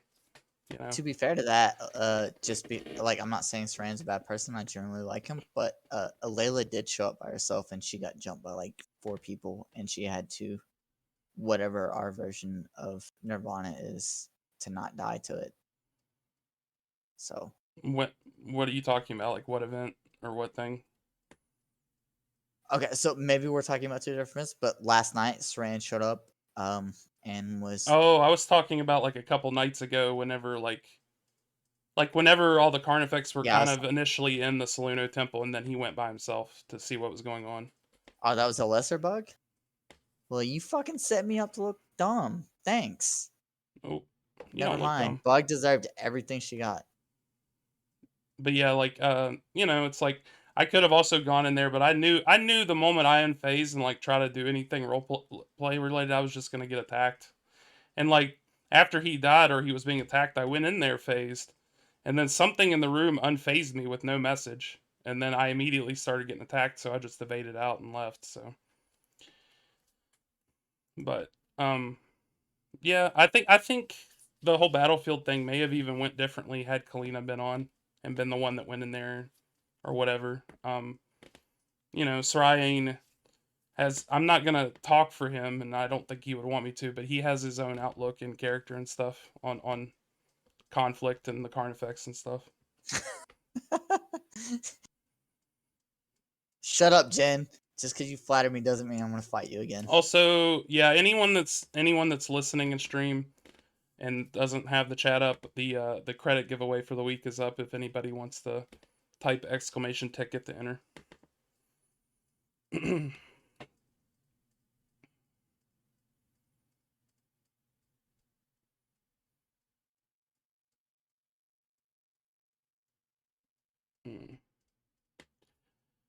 Goodness, how many people do we have entering? 11 so far, and there's 21 people viewing right now. That means 10 of y'all are missing out on a chance to win credits. That's right. We have, I think after this one, we still have 550 left, I think is what it is. I've been holding on to them diligently. But it gets confusing because every time I have to see for myself how many credits I have to, like, buy stuff with, I have to, like, do math to not cut into these credits. Templar has the same problem the Carnifex does. Can't do math very well. Well, I have a calculator program. Some of us can't enter, that's true. Well, you can enter. Well, you just pick a random newbie that's online to give it to. Yeah, duh. God. Like, Wyatt, if you entered and won, I would literally still just try the command on you and then let you decide what to do with it. But anyway, I mean, we've had a hell of a stream here. It feels like it's been longer than it has, but it's only been a couple hours. Is there anything else you guys want to talk about this week, or are we gonna head out soon? I'm here to tell you guys the spookiest Halloween story. Go ahead. I'm down for it. Karok re-implementing hound breeding. Oh boy. It scared me so bad that I can't talk about it. Were you going to elaborate further?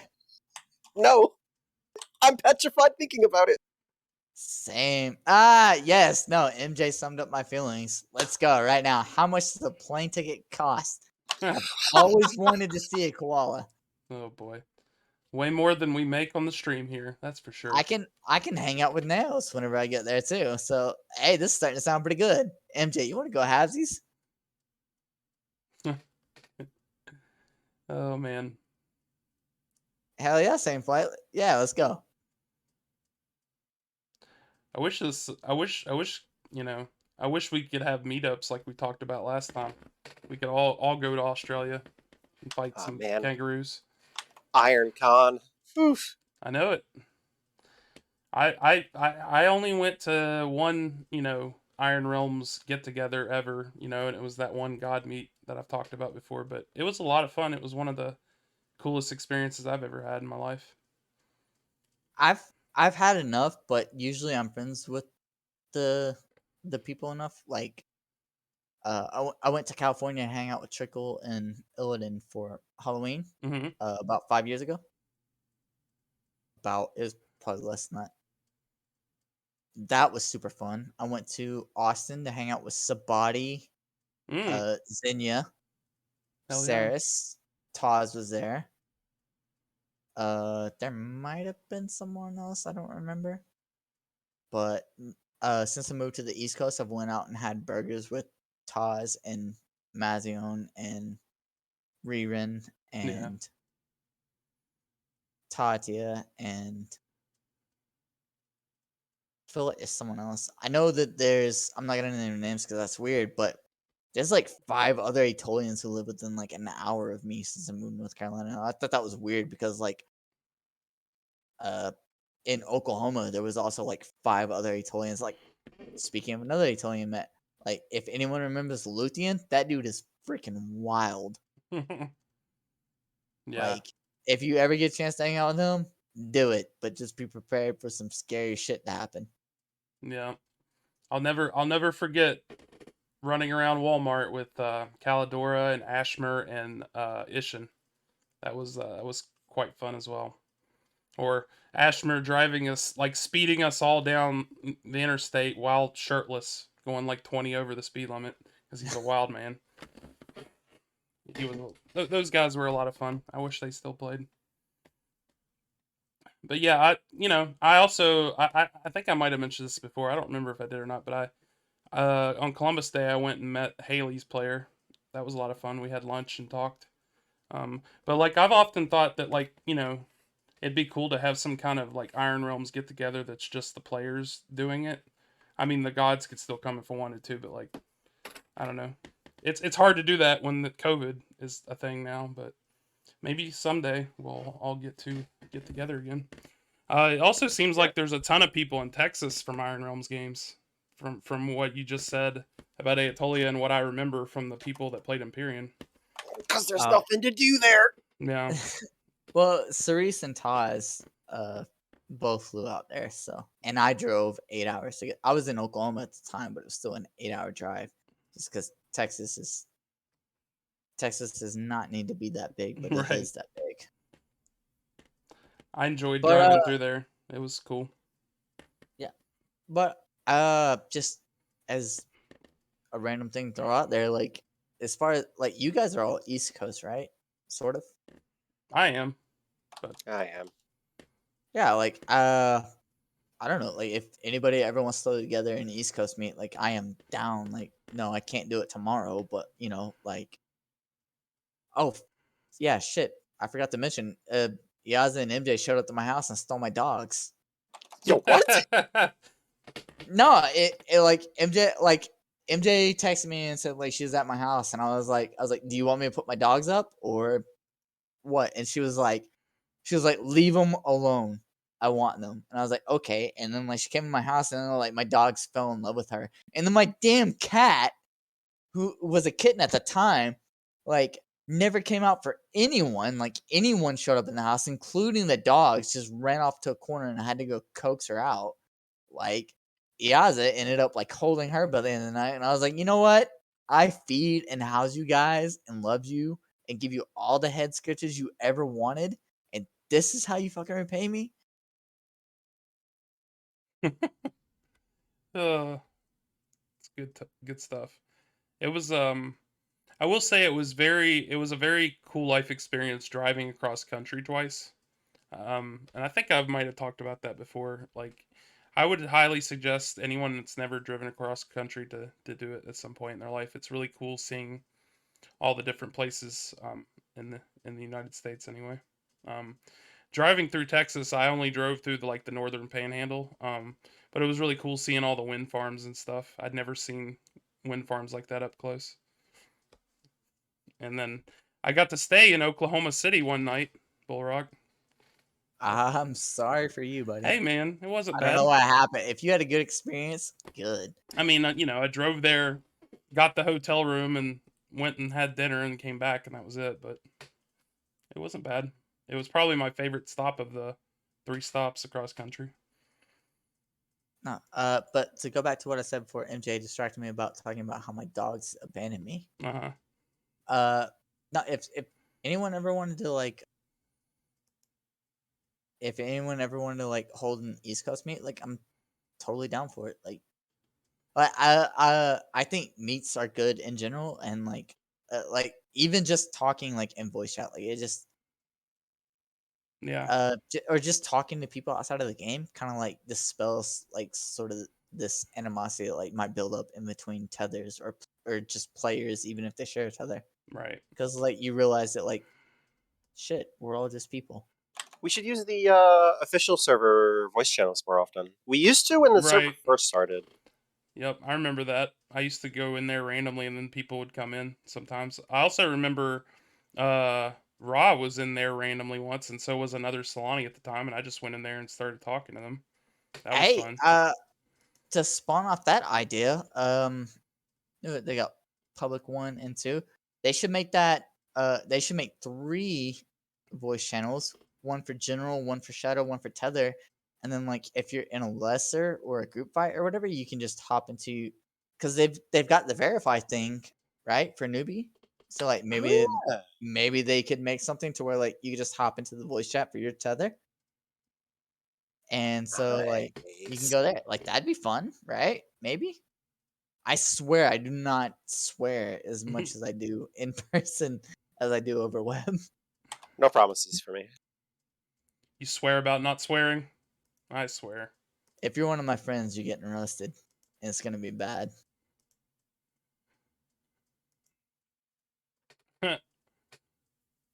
Oh boy. All right, well, let's go ahead and pull the winner of the giveaway. 12 people entered. Let's see what happens. I wonder if Wyatt will win even though he didn't enter. Oh. Hey, look at that. Father Crime wins. I don't it's been a while. I can't remember. Is that Almo?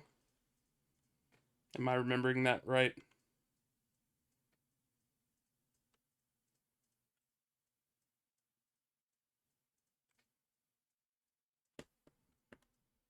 Or do they even want people to know that that's true? I don't remember. Okay. Just making sure.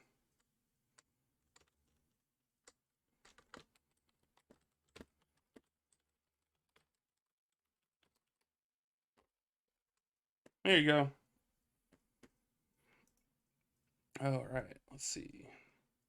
Okay. That's done.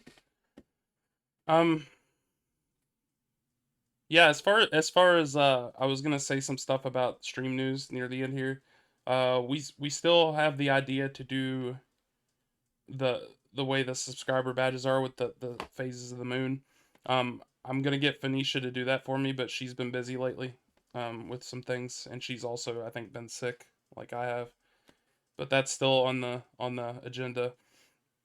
And Oba is still going to make us a custom starting soon screen. We just need to figure out some of the themes for some of the cities. I actually told her I thought even though wardens can use scythes now, I thought that scythes would be a good weapon for bloodlock on that.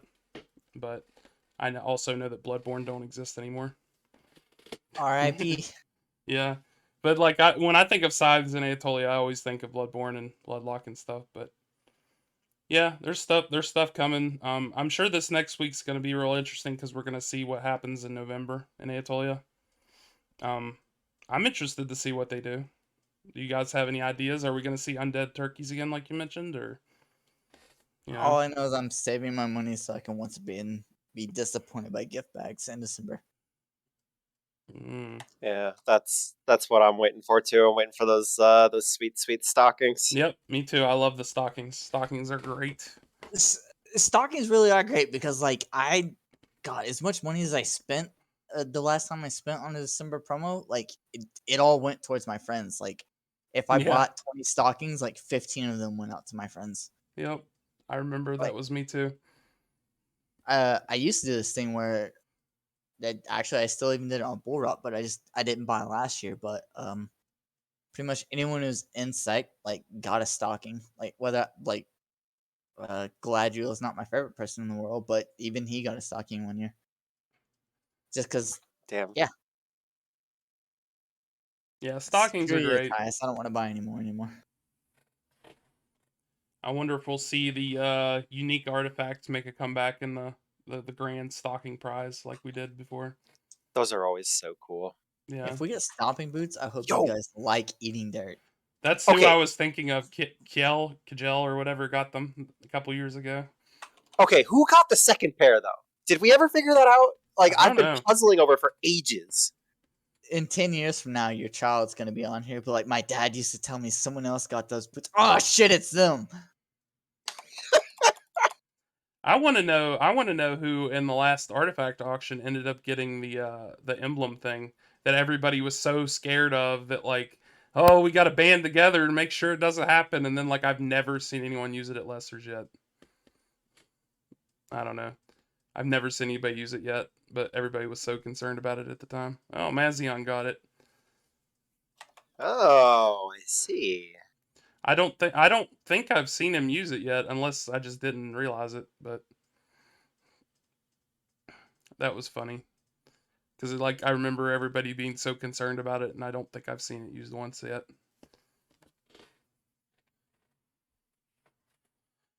Cities outbid me. Yeah, I hear you. My gold generation has went down a lot since then. I just kind of lost like once I had the big artifact auction and spent some gold in it and got you know a thing. I just stopped wanting to do quests as much. Like I hardcore grinded quests day in and day out for a long time, and then I just kind of burn out on it. But yeah, all right, man. Well, I guess we're gonna get out of here. Everybody looks like they're probably busy in game, or we're probably all hungry as usual. This was kind of a That's couple hours here, but it that's felt like it was longer. that was a lot to talk about. Yeah, I'm sure there'll be even more next week. I look forward to seeing if we get any more battlefields between now and then. But yeah, I guess we're gonna get out of here, guys. Unless does anybody have anything to say in closing? Use battlefields more. Hmm. What about you, Bullrock? Are you gonna voice your character again so we can clip it again? I came back just in time to hear my name. So I had a Oh, phone okay. call I had to take. Sorry. Oh, it's fine. I think we're about to peace out unless you got anything else you want to talk about. I don't want to voice my character again because I've already been threatened with way too much of that. Well, Uh, if we well, want to simp for chalk though, like I mean, how much time do I have till the well. I CTO? mean, Durif just said make you do it, and he redeemed the channel points for it. So, I mean, you got to. He You spent 3,000 Ilum shards just now to get you to simp for There's some chalk. context here. This man owes me so many sec points and or arena points just because of how bullshit the dwarf judge was. So he's got like another 18,000 points to redeem before we're even. Oh my, just run a subathon where Borok talks about chalk. the whole time. I'll do it. Hours and upon hours on each tenant. Yeah, no, we could do one of those 24-hour subathons. Man, I can't wait to hear your treatise on despair. Should be a blast. He'll just talk about sect for an hour. Oh, This man, no, there's a strong tie there. Well, I don't know. I can't make him do anything, Durif. I wish I could, but I can't. Perhaps Want the me to channel talk points about my are. character tonight? I tell you Yeah. what, Dor, if you open up voice chat with me Uh-oh. 1-on-1, I'll do it. Man, things just got hot in here. Personal voice chat incoming. Make him. I can't make him do anything. I can't make anyone do anything. I can't even make myself do things I need to do. What makes you think I can make him do anything? You know what? If he takes that call, I'll let you all know. I'll record it and then I'll give it Please, to Eric's to please upload do. to YouTube. Wyatt says despair is the pure emotion given when he thinks about Elder Shaman. He's not fucking wrong. Oh my god, he just ruined the rest of my night. 8%, buddy. 8%. And it used to be 10, right? Right? Yeah. Funny story, man. I tried to get Elder Shaman nerfed the same way I nerfed the first ever version of Gilward, or whatever it's called, Countercurrent. And I was like, "Yo, double proc shouldn't be happening. That's kind of OP." And the admin told me, "No, it's fine." What I find funny about this was I was literally the only Sciencemancer PK at the time. Like I was the only person who used the class for anything. And like you check GW and nobody was in Sciencemancer, and I was like, this skill's kind of OP. And Karok's like, no, it's fine. And I'm like, man, I don't know about this. But then I tried to get Elder Shaman nerfed underneath the same rules, and my DMs and my messages blew up about how I was biased and how I was wrong. And I was like, no. Like, look, here's the report number. I tried this on my class first. Please don't hate me. Classic admin. No, it's fine. Yes. Just like They the said the same. meme. In fairness to the admin, they said the same shit about Elder Shaman. I think they're wrong on both counts, but Are you going to play Mirror Shaman when it comes out so you can finally enjoy Elder Shaman? Right? the only way I'm playing Mirror Shaman is somebody else playing Mirror Prey. And like if I sect accept one day and like, actually, you know what? You just give me an idea. I'm gonna sect accept, and then I'm gonna run in and let them attack me, and then run out. And if they're prey, I will 110% switch to Shaman just so they can fucking hate themselves. Man, seems like you've really thought about this. No, I hadn't. I said just gave me the idea. I'm a genius like this. So like stuff just comes to me in my sleep, or in this case, while I'm awake. Hmm. You ever turn the chameleon script on, and you see all these names that you chameleon as that like are names you haven't thought about in years. I love that. Oh, actually, Eric's tried to chameleon as Asid. Oh, If you, am I about to no, get? don't give What are them you the doing to me? gratification. Is there some kind Don't of thing do that's it. gonna happen to me? Oh my god. What? I don't even want to type it now. I'm too afraid. Let's see here. First, I have to relax chameleon, so I need to toggle No, it no, no, no. off. You don't have to relax, Chameleon. You Do you keep not? Chameleon. Okay. No. Yeah, you can Okay. do it while Well, death let's is see up. what happens. I'm probably gonna die or something here. Oh, their identity is too iconic to assume. Hmm. I don't know about that. I just kind of see a hillbilly willing a stick. Fair enough. Fun fact: the artifact that does that does not have a trade-in value. Tier told me he didn't want it to have one. Huh. It's too iconic to have a trade in. Yep. My understanding is there's only two people that have it. It's me and Aisha. How did you? Was it a get back promo? Yeah, it came out of a stocking. That makes I sense. saw it come out of a stocking and I was like, what the hell is this? So, I don't know who they are in Aetolia, but Sagnius redeemed Storytime. That Yeah. means they can ask any one of us to tell any story of their choosing.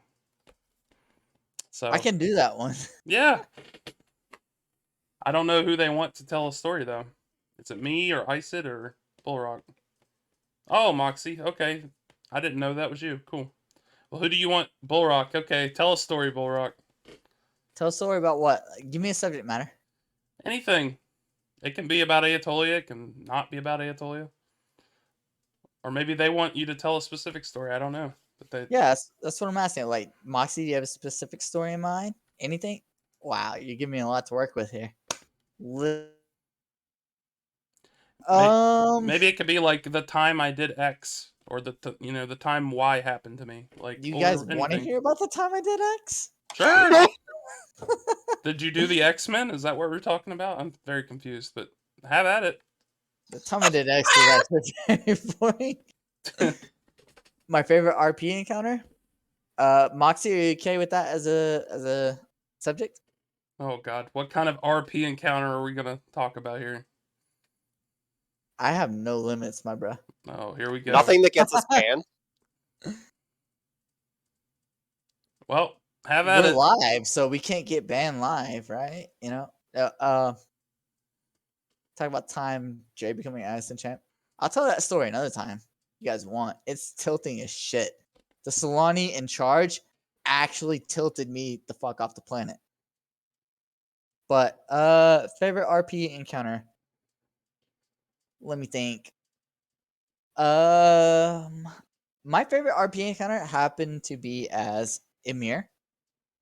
Amir was he had just become the security minister of Spines Reach, and he got that for reasons that I still don't fully understand.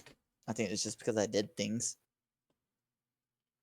But me personally, I didn't take the job seriously. But on random occasion, I'm like, Amir should take his job seriously on occasion, just because that's what Amir would do. And so one day, I found a reason to take it seriously. There was a monolith missing on the outside room of the sparring ground, so people could like portal into there. And Emir sort of lost his shit and started going around and like checking monoliths everywhere. And then I started like actually exploring the city commands and everything. And I found a a cluster of monoliths in the neighborhoods of Spines Reach, but only in one section of the neighborhoods of Spines Reach.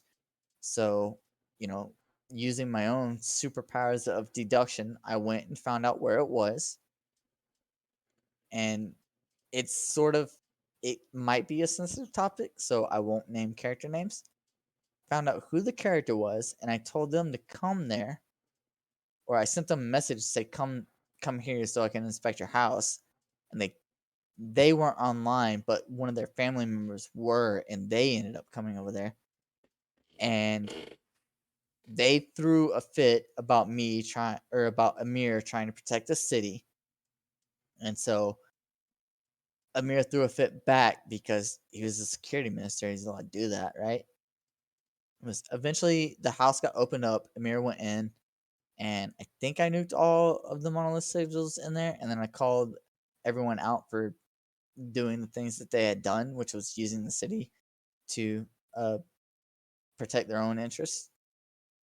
And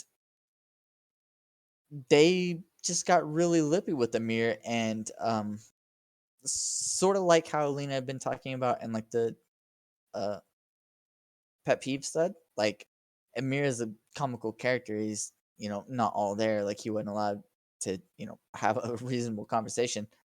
But the way that conversation went, it just left me with two options, which was PK them or leave.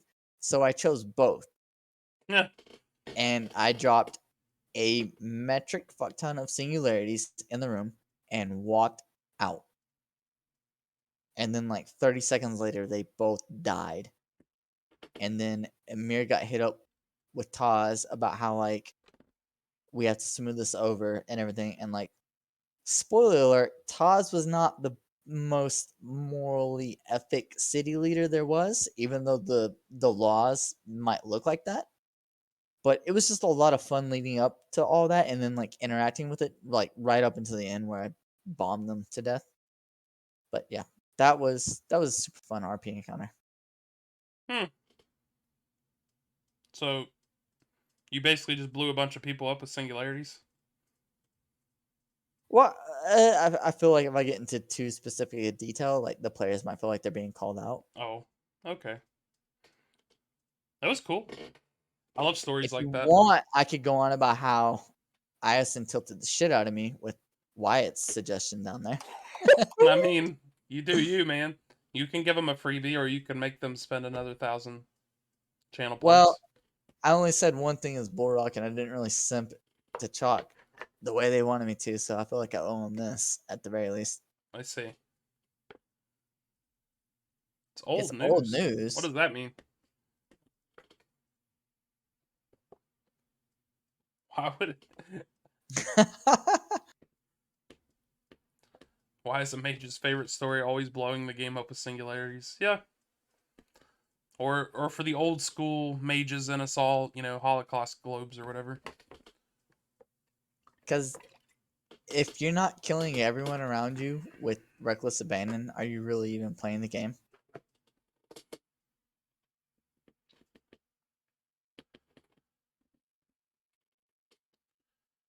Why would anyone, if people were just upset as to why I can assume, but I can't reasonably apply logic.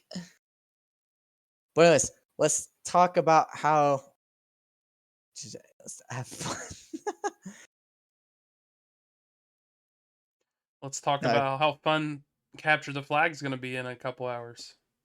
that's gonna be super fun. I can't wait for everyone to get pulled by Spirit's Lust. Yeah. I can't wait to be it just be me and Jen on an Orient side.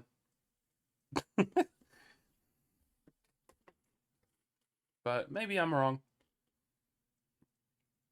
Talk about the time Bullrock got intimidated by Yazamat. Favorite encounter. Mm.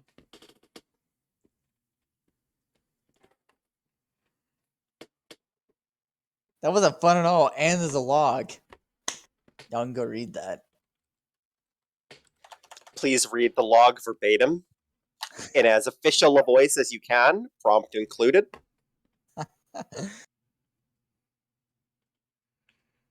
Yeah, October's been a hell of a month for Aetolia. I'm really glad things went the way they went the last few months. What about Eric's and Isid favorite encounter go? I don't think they've really had too many encounters. I I think he means I think they separately. meant individually. Yeah. Oh, okay. Well, you can go ahead and go. This one's tough. Does it involve Ome? Who's the real simp? Oh, no. If we're gonna get into a greatest simp in the world contest, like I don't know who wins that one, but it's a close fight. Specifically trying to think of non-Ome ones, actually.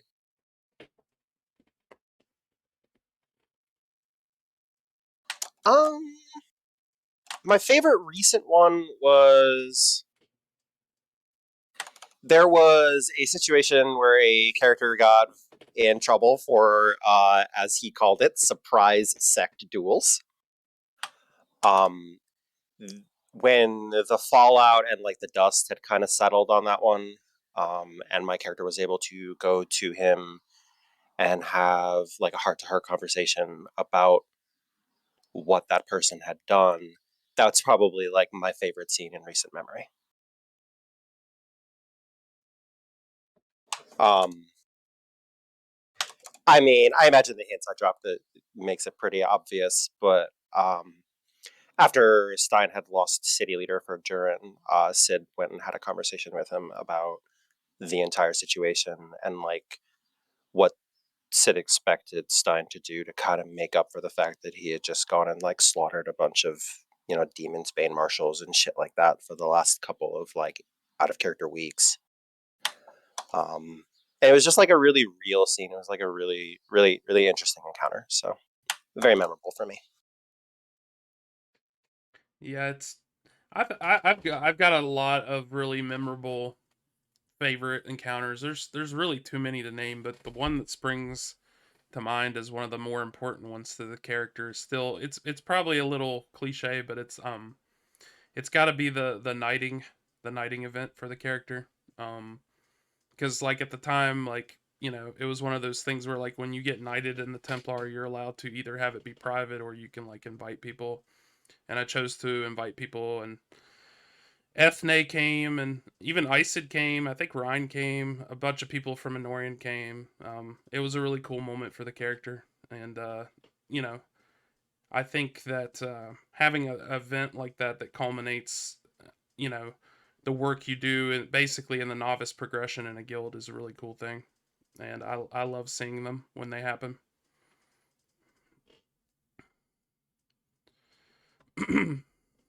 Can I change my answer? My favorite RP encounter. Sure.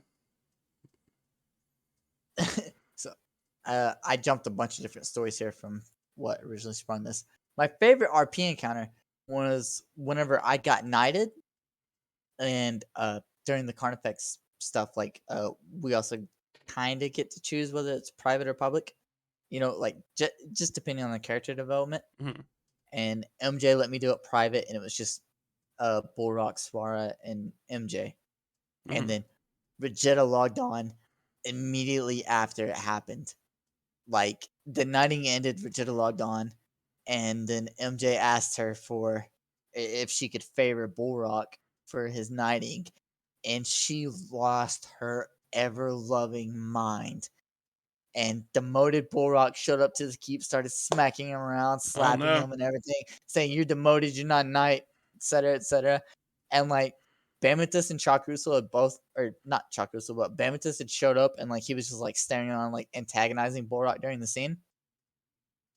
But like he had already left. Vegeta showed back up, and she was like, "Do it over again." And like there was some explicitives and everything, and it was just Nice. insane. And MJ, like she's Mio's the commander of the Carnifex, and like the lieutenant showed up and is just in a rage, and like she's just like, you know, like not actually bowing down, but like she's like, "Oh shit, we're just pissed. I just better do this over again." And Bullrock's just like, "Oh fuck, I'm getting knighted again because the first one didn't count, I guess." And even Bamatus showed back up and was like, "We're doing this again." And the whole scene was hilarious after Vegeta showed up. Nice. I do have a question though. Is it Bamathus or Bamathus? But Malthus. It's Ah. Bama. I don't know what those other four letter Yup. words were. It's Bama. Bama. Roll Tide. Oh no. Taz gets the joke. Nobody else does. Oh man. His name is Warlord. His name is Yep. Warlord. Uh, Mr. Warlord, sir. Oh, yeah. We could probably go on for hours about stories like that. I'm sure Iced has a ton of them too, but there definitely is few things more important, I think, in any knight character's life than their knighting. Um, in the Templar, you have to write your own oath and stuff, and I always saved mine in my notepad so that I can read it if I want to and stuff like that. Well, here's to make it not about ourselves. What's your favorite scene involving that somebody else was the main character and you were just kind of like background? Oh, I have a ton of those because like I've said before on here, like when I go to these big group role play things, I don't like being like part of it because I get weirded out by it. But yeah, you guys Okay, can start first. we're like sub 5 people then, to where like you're still like a character, you're just not the main character. The thing that springs to mind, and it's something I think I've mentioned before, but like it's kind of a bit of a cop out, but like the time that I had to be in the same private room with Bamathis and Ethne, that was kind of Ooh. wild. But I'm gonna expand it to favorite log on the forums in the roleplay section. It would be the moment where Ome helped Aolen ascend. ooh, One of the best logs I've ever read. Nice. Is it meta if I ask if that's how Aolin doesn't have a race in her description? I actually have no idea. I didn't even know that was true. And I gazed into the hand mirror at them earlier. I didn't even notice. But there's a all right. So this arc is dead for me. I'm never gonna relive it because the bug exists. But Ome's order might have came and did some shit to the Isle for Chalk. And I was thinking about how to do it in like a non PvP aggressive way, like how to get back at you guys for that. And I was like, I know. I'll just go look at everyone and see what races they are, and then I won't make dolls of that. I'll just go kill a bunch of NPCs that are the same race, and then I'll pose them in all of these unflattering slash gruesome ways, and then I'll have somebody like paint a picture of it with like through the paper crafting skill, and then like I'll just go hang those paintings up so they last forever, so I don't have to worry about corpse decay. Turns out you can't pose a corpse. Like Hmm. you can, it says you can, like you can go through the motions, but whenever you quick look again, it just says a corpse is lying here.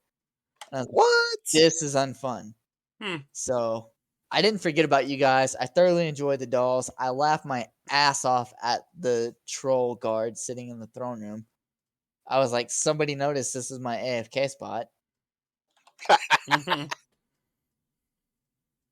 But yeah, it's just the idea I had for it kind of died with that bug never being addressed or fixed. So I don't know what to do from there. Hmm. But the whole reason that was brought up in my head is because I looked at Aolin and realized that she didn't have a race, and so like we started talking about it, and we were just like, she's a fairy, so I went and killed a fairy, and that was whenever I found out that you can't pose corpses. Um, at least now, as far as I can see, her heritage and her race are included in her description now. Oh, okay. I always find it so weird that some of us have so many like races and stuff. Like, it's always weird to me that I'm like, I'm a Dwambi, werebear, you know, human, Yeleni, or whatever. Wait till you get vampire. Yeah. Damn, that's like a complete sentence, and it's just telling you exactly what they are at a glance. Good lord. If they just added commas, it might be a little easier to process. Mule, like, she is an undead typical troll. Easy. Keep it simple. I'm a fan of that.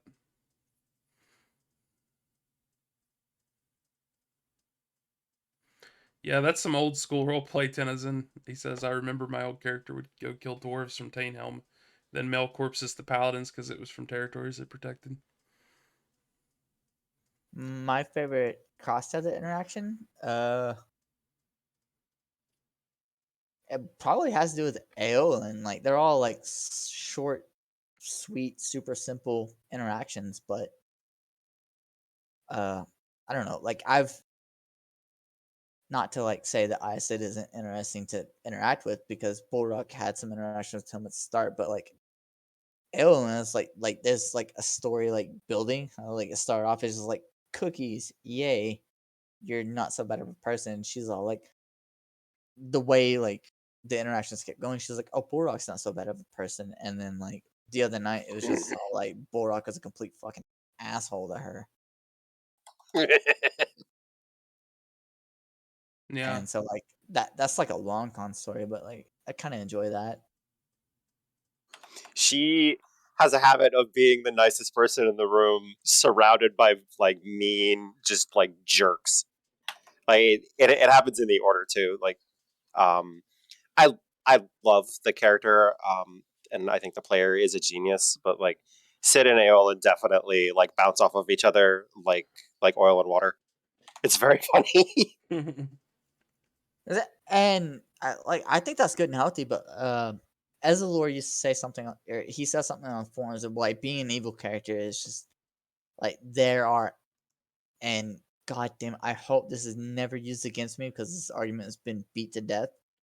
There are times where being an evil character is easier because like I can be an evil character and do good and say, "Oh, I just did it because I was bored or because I felt sorry for them or because it would bolster their morale so I could crush it later or something like that." But like whenever Aelin acts with Borak, most of the time it's just like she's giving me cookies, she's sweet and innocent. And it's like I don't have any like could you crush her resolve right then and there, but like crumbling up the cookie and throwing it to the ground and staring at her with the glare? Like, yeah, sure you fucking could, but like that doesn't do anything as far as like development goes for that story. Like it didn't build anything like that. If anything, that kills the story right then and there. So like, uh, yeah. Yeah. In my experience, a lot of my cross tether stuff has to be done in tells, and I have to be like really careful with it because, like, there's a lot of people in the Templar that are super hardcore, like you can't interact with undead and stuff like that. So I have to kind of like, if I choose to do it, I have to like keep it pretty short and simple. But the, the person I've interacted with a good bit that's cross tether that I really enjoy every time I do is Aline. You know, everybody Oh, everybody loves Aline, and I'm no exception. I'd still like to have her on here sometime too. Who the fuck is Aline? Aline, you know who Aline is. Don't even do that. I've literally never heard of this character before. Uh huh. Yeah, I'm sure. I'm sure, but yeah, Aline is fun to interact with my character. is that a comment about her time zone? She followed me Maybe. around for the Great Hunt, and I made sure to tell her that I noticed she was following me around, and she said Oh, she wasn't, but you know, Aline. I I talk to Aline every day on Discord, but like the last time her and Bull have like interacted beyond like simple tells was like I don't know, like 3 months ago. Like that time zone is a killer, man, and like like our characters are in the same room sometimes, so it's like boiling point. Like we're both there to work on like PK things. And I'm like, hey, I know this is your time to work on PK things. Can I emote at you? Because that's just like I don't know, like I don't feel like you need to like always like ask for consent to emote at people, but like there are some things that are very obviously like I'm busy doing this shit. Don't talk to me. And if you're at bullying point, that's at one of the, that's one of those times where it's like I'm obviously working on PK right now. I'm not in the right mind to emote. Yeah, I've escorted Aline multiple times in Anorian, and every time we do that, it's like so she can see something in particular in Anorian or whatever, and she always role plays really well when we do that. And there's no at no point do I think either of us are going to attack each other, and we just have interesting conversations while we do it, and I like that sort of thing. And no, Tiana, like I do send her messages often, or like I'll forward her letters that are sent to me that are sent to Bull Rock that are better suited towards her. But like our actual interactions are limited to messages and tells. Like this whole order fiasco that we had that like had the potential to be a lot of fun that we all feel for different reasons got kind of like nipped and we all wanted it to go further. Like it was once again like we just there's not a lot of opportunity when she lives like on the direct opposite side of the world. Like Yeah. midnight for her is noonday for me. I'm at work. Yeah, I'm 100% down sometime to adjust the time when we do the stream just so we could have people like her on, like in different time zones. Um, I've talked to them about that before. It's just up to them mostly. Particularly, I'd also like to have some of our Australian players on, and I've talked to them about that too. We don't have any Yeah. Australian players. I don't know. Think about that for a bit. I'm sure you can suss out who I'm talking about. That's not a player. That's a demon. Have you read his description or his help file? Gee. Oh boy. I missed his old help file. It was so good. That was no. That was really good. I remember pointing that out to you, and you were like, "Holy shit, he's been scamming us." Like that mother. I was talking more about this guy though. I'll just honors him in game. Yeah. I was mostly joking. Um. Oh, yo, can I be on that episode? Yeah, like he said he would be down for it, but that was like we talked in DMs like a couple months back, and then I don't know if he got busy or like what happened, but he seems like he'd be interested in being on at some point, and I would love to have him on. It's just that time zone thing, you know. But I'm 100% down for like adjusting my sleep schedule for a weekend to get that done. So that would be a lot of fun.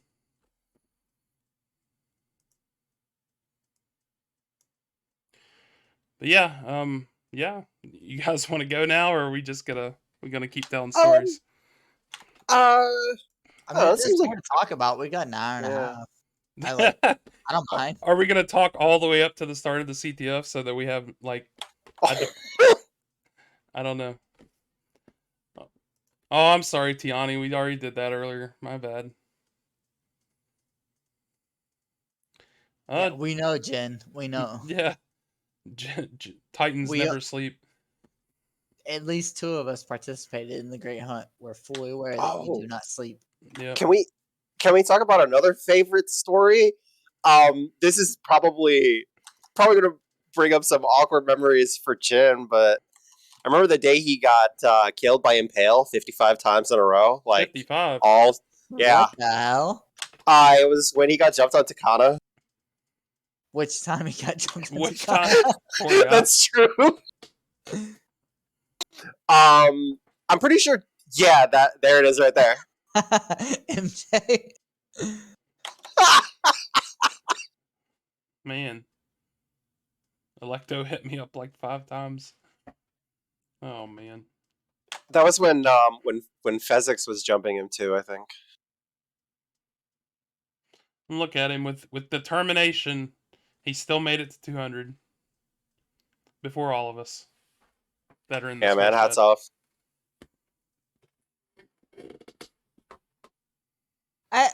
I just want to point out, Bullrock and Jin in game have had their differences, especially over that sex stuff. Which God, that was so damn embarrassing. My fucking bashing halberd. But like I don't really have a whole lot of contact with Jin, and or on at a character level, or even an in character level. But it's someone that like at the end of the day, like I can still appreciate like whatever happens to them. Like I don't hear a lot of drama, and like I just imagine that it's just the player not giving into it, not like logging on web or clan or Discord and just going off the rails about stuff that's happened to them. Whether it's justifiable or not, but like pretty much every other character in the game, like there's drama attached to all of us. Like if you want to admit it, sweet. If you don't, also cool.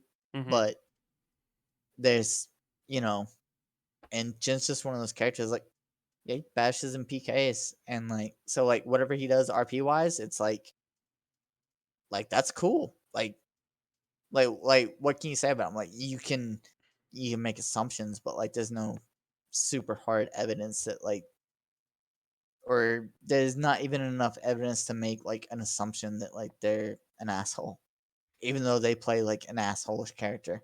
Well, I was gonna say that recently me and Jen talked on voice chat for the first time, and he's a really good guy to talk to in voice chat, just like anyone else in here. And I'd like to have him on sometime. He said he'd be interested. And I talked to him when we were talking in voice chat because like I think it would be really interesting for a character as unique as the Titan to actually have more, like color to his character and his roleplay and stuff like that. And I think he agrees, but I've been trying to help him a little bit with that, to really get more into role playing the character. And I think that he's uniquely set up to be really tied into Ilum, and I think that that's an angle he could take more often with his character.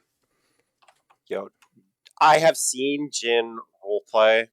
I saw him roleplay out or emote out doing a breakdance during a breakdancing or like during a dancing competition in Durin.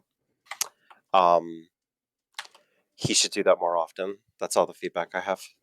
Yeah, well, it's just like to me, he's like he's there's a fair bit of level 200 people now, but there's not a lot of comparatively speaking. I think there's only just him that's like got the unique race for our side right now. So it's always cool to see him do things, like interact with us and us have that kind of like, unique person role playing and engaging with us. And I let him know that too in the voice chat. Um, it's not like I know there's some people out there that we've talked about this before. It's easy for some people to think they're kind of like bothering people when they role play with them. And I just kind of told him he shouldn't feel that way because like before like about a month ago he ended up interacting with Fenid, who's a Templar, And later on, she messaged me and like was just telling me how cool it was to interact with him, and I don't think he would have known that otherwise. So Yeah, no, and uh, I've 115% broken away from my PK stereotype because I started Bulldog off like the first time I ever PK'd someone was I was fishing, and then someone showed up to gank me, and I just like pulverized them, which also fuck got me outed somehow. But no, Jin's just like oh, like he's a PK character, but I don't know. I feel like he's probably got like a bad rep for just being a PK character because like that's right, like what he focuses on. yeah. And when you And Well, I was just gonna sorry, say when you go hard, like when you go hard in leveling to 200, and you go hard into like sect and PK, you don't have like some people won't have as much time to like really flesh their character out and roleplay with people. And I think, and I was basically telling him now that he's achieved those things, like why not just like delve into making Jen like an even better character and stuff. yeah, no, I don't know who MJ Cars, yeah, whatever that word is, Cars is, but I definitely understand that sentiment that PKers get a lot of bad rep at first, or just in general. Uh, it's Hmm. Draymond got a lot of bad rep. Amir got a lot of bad rep as soon as people realized that I was Amir, and then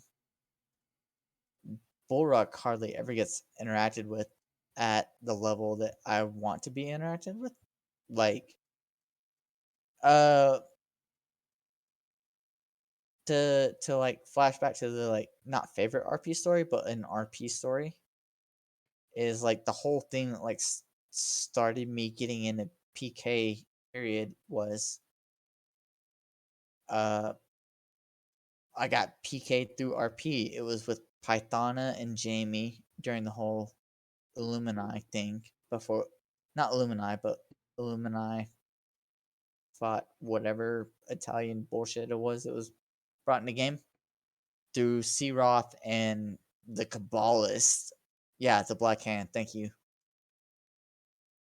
Uh, but yeah, I was just chilling in CLI. Like I was 14 at the time. I didn't have any idea what ERP was, but like it was just assumed that I was another vampire doing it there, and like me and Python had a conversation. It ended up with me getting jumped, Python killing me, and then like I earth melded because at the time we didn't have a diffuse mist. But like whenever I came up from the earth meld, like I was ice walled into a room with vomiting, and then his Doppy started attacking me, and then I died again and again and again and again and again.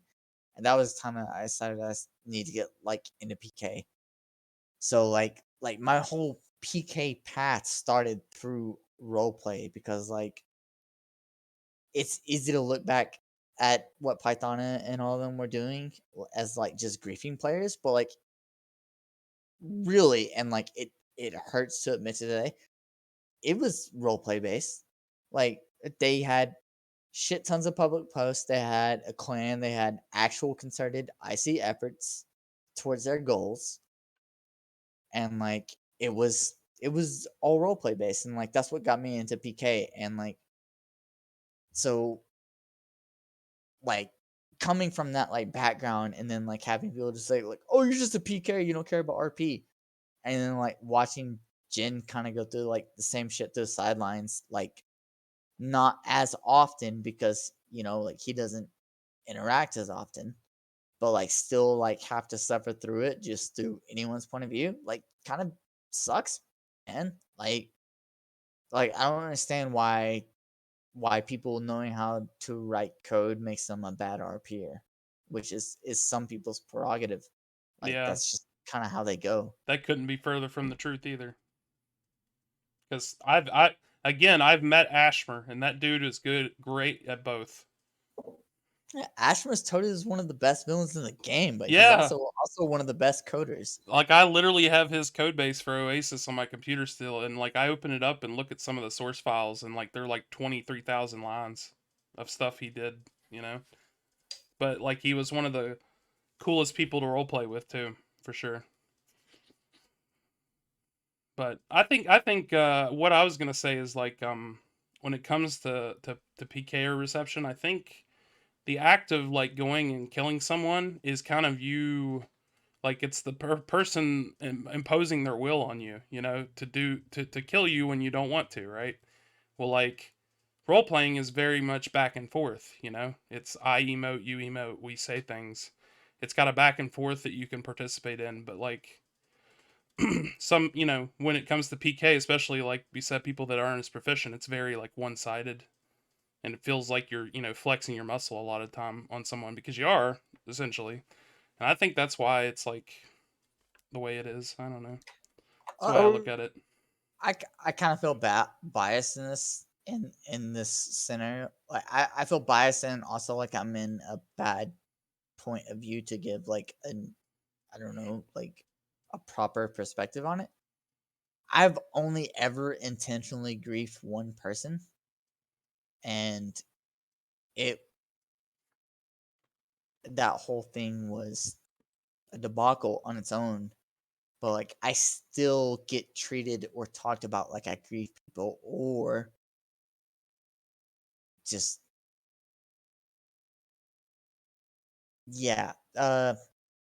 I don't know. It's just like if you engage with somebody in any manner in Atolia, I'm of the personal opinion, and to differentiate real quick, my personal opinion and the opinion that I accept are two different things.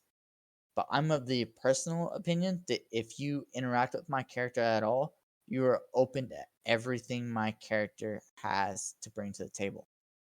If you don't want any of that, if you don't want that smoke, don't fuck with it.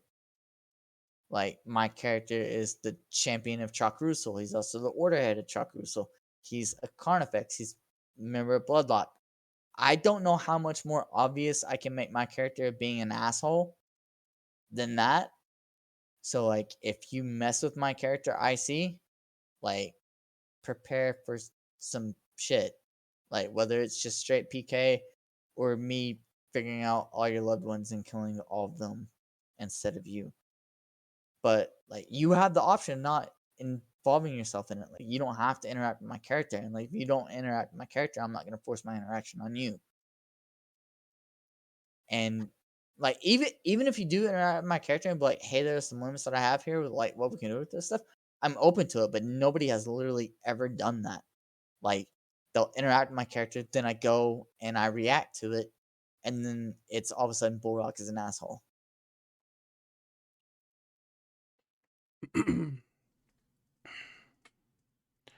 MJ or Mr. Junior Carcass says a clarifying question. Eric's, do you believe that PK as a tool is a last resort to RP counter? I mean, I don't know. I think it largely depends on the situation. You know, I think it depends on each character, each person. But I don't know. To me, a lot of PK and roleplay is kind of separate because a lot of the PK that I'm involved in is, you know, group fights at lessers. So in my mind, typically the thing I do most with it is not really related to roleplay.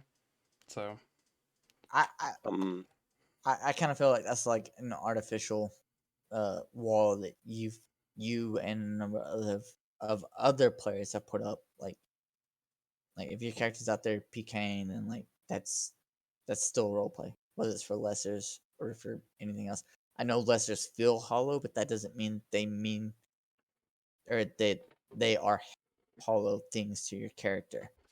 If maybe. that makes sense. um, my favorite RP tool during PK is the shout command, because then nobody can say they weren't involved. Nobody can say they didn't see it unless they have shouts off.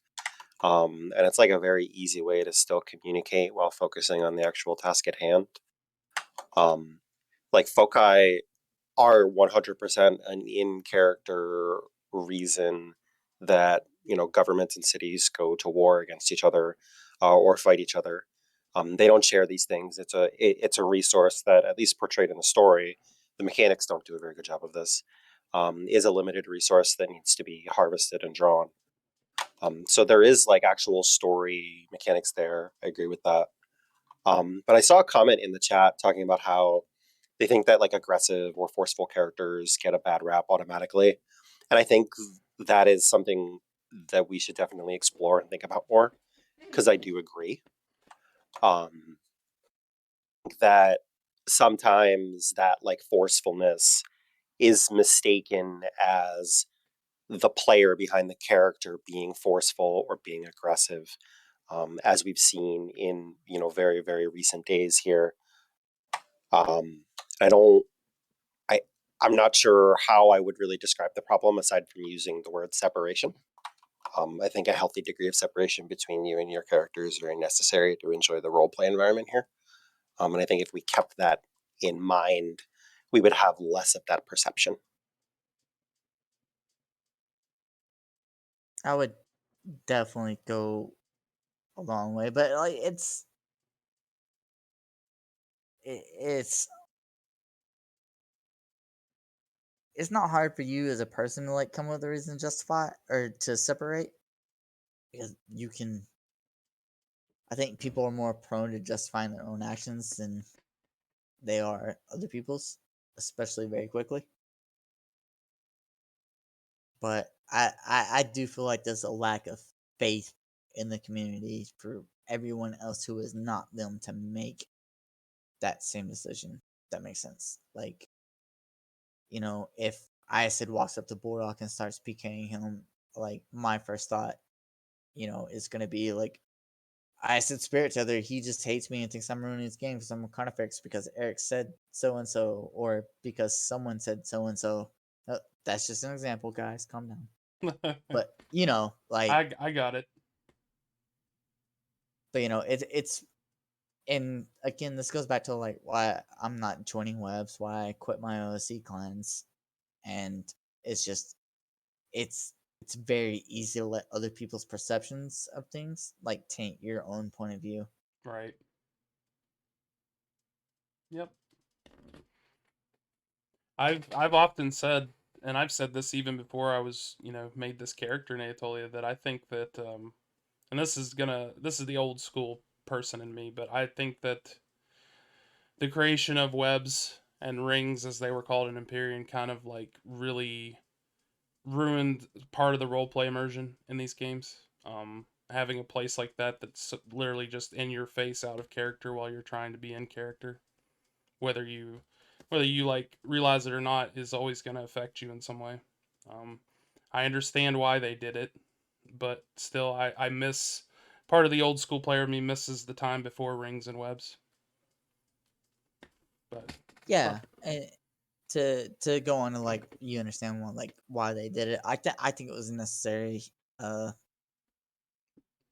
thing to put into the game too, because like it it at the very least alleviated the need to feel like you needed to go to IRC or the MSN group chat or join a Discord server, because like you could just join web and watch it in real time, and other people were content with that or whatever. So like it at least kept it in the game to where it can sort of be policed.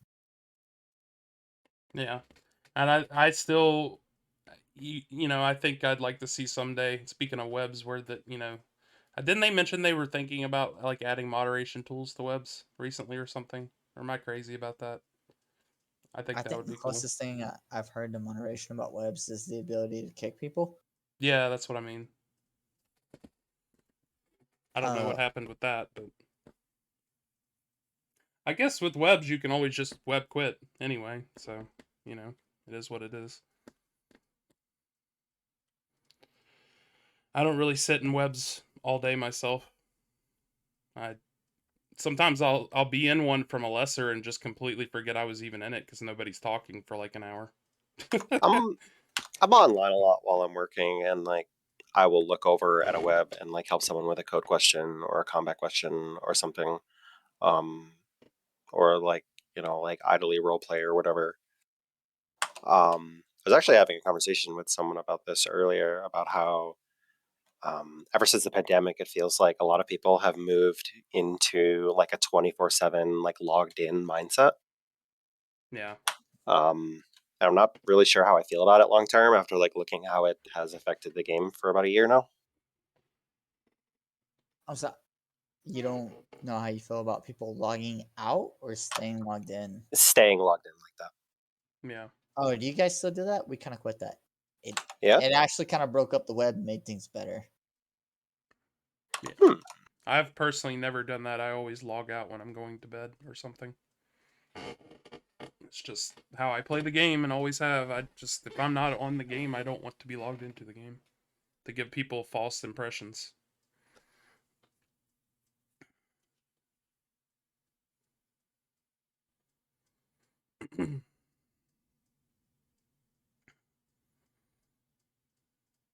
Um, I see this conversation in chat. I feel like I would like to weigh in on at least this part. Um, I do agree that being killed while seeking roleplay is in itself roleplay. It really depends on what kind of roleplay you're seeking. A good example is if someone is asking to see or go to somewhere that they shouldn't be, at least by the other party's ideas, or like asking them to like break an orc law or something like that. You can expect violence to be the answer, in my opinion. What? There's that saying like expect the worst, prepare for the or expect the worst, hope for the best. Prepare for the worst, hope for the best. I think that's a fair thing to take into RP. Like expect the worst, expect your character's gonna be PK'd for it. And like if you don't enjoy that, don't interact with it again. But that does not mean that didn't happen. Like, your character showed up, they acted in a way that got themselves. Whether you think it's fair that them acting in that way they got killed or not is that's not relevant at all. They acted that way, they got killed. How does your character react to that element? If your character is does not interact with them, whether that's an OSC decision or an IC decision, that's still a role play decision, and you can take it from there. And I kind of like what I was talking about earlier. Like I feel like our PKers just get too much of a bad rep just because like sometimes they go to RP. Like uh, Bulrock's been going through some some stuff lately. Like I don't uh Tet had this complaint. I don't know if it was on the forums or Discord or private DMs even like so like I don't want to give too much away on that. Can't remember specifically. Like it feels disingenuous and unfair to have to explain my character's actions on an OC level. So like if I do PK you off a tail, like it's your responsibility to figure out why or to deal with it in some way.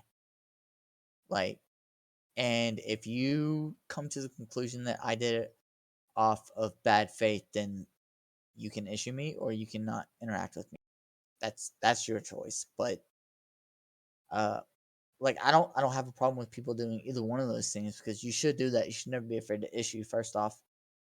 But um sometimes it gets into bad mouthing players in public forums like Discord or the forums. And that's bad faith, I think. Like you had a bad time personally, which, sucks and it's fair that you feel the way you feel, but like you don't have to go and slander my character or anybody else's character for it. Yep, it just goes back to what you said about separation. It's we're all humans here. I believe that, and it's sometimes it's like we've said many times. It's good to realize that everybody is not their character. So anyway, you guys hungry? You ready to go? Did we get super deep into it? Deep into what? That's pretty vague. You're gonna have to be I don't know, specific. roleplay, man. roleplay, I mean, but with PK.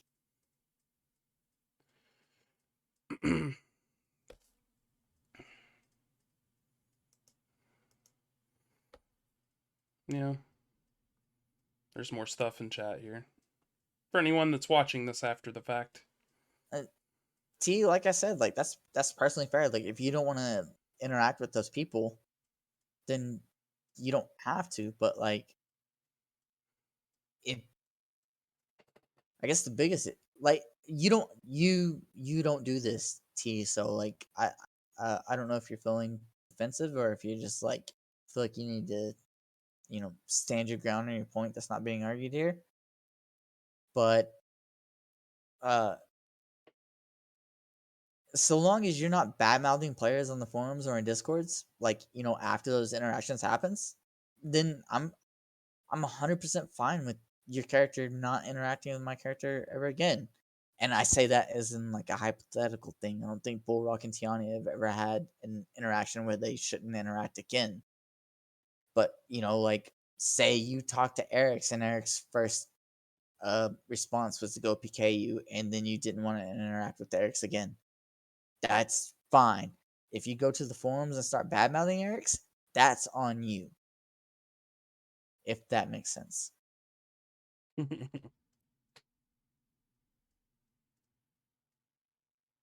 Also, shit, Jen coming out with the nugget of wisdom.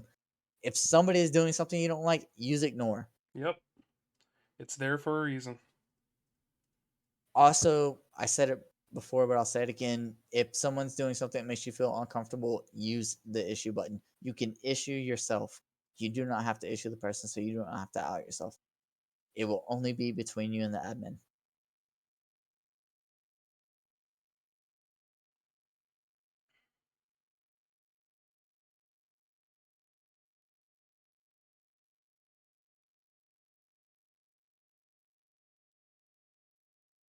Mm. Oh man, looks like more people are beating up on the Terrysons. Set, fake MJ, and Escalica. I say fake MJ because I really only read the first two letters of a sentence, and it's just an upside down.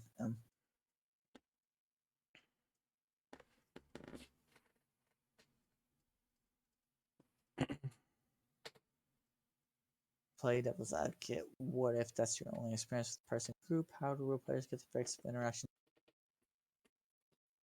It's the same way PKers get their fix out of people who don't want to PK, I guess. Which I don't know if that's fair or not, but if I go to Annoying looking for PK and I don't get PK, the most logical solution for me is to not go to Annoying for PK anymore. So if you go to someone who's the opposite tether of you, or if you go to anyone, try to get role playing, you don't get the role play you want, then just don't role play with them.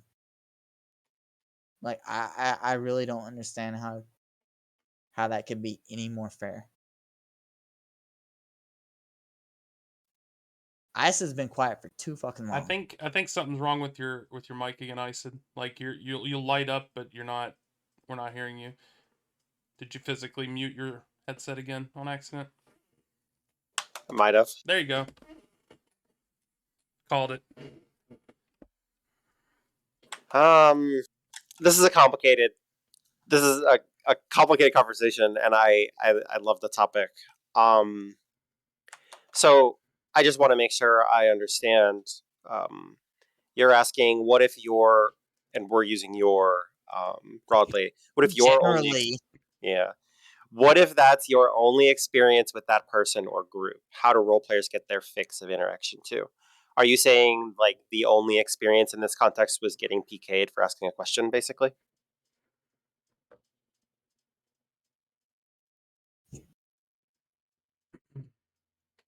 I think it might have been Or like trying to start role play? a generalized question to specifics in there. I don't want to speak for Tiani, but Well, while you guys figure it out, I too am going to go AFK real quick and use the restroom like Bullrock did earlier. Go for it, buddy. So I'll be right back. Don't talk too much crap. Well, or talk too much crap because this is all being recorded. You'll be able to hear it later. Eh. Be right I back. think I'm of two minds on this. There are some characters that are absolutely always going to have that response about certain topics. I would say that if you run into that wall, my advice to those people would be to assess the position that they're in, and assess what you're asking of that person and try a different approach. There are some people who would love to role play, but it might be in their character to shoot first and ask questions later about certain topics.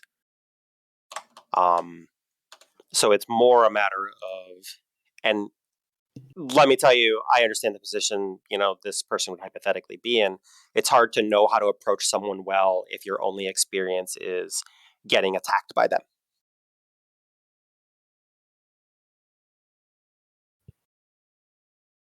Um, how do role players get their fix of interaction too?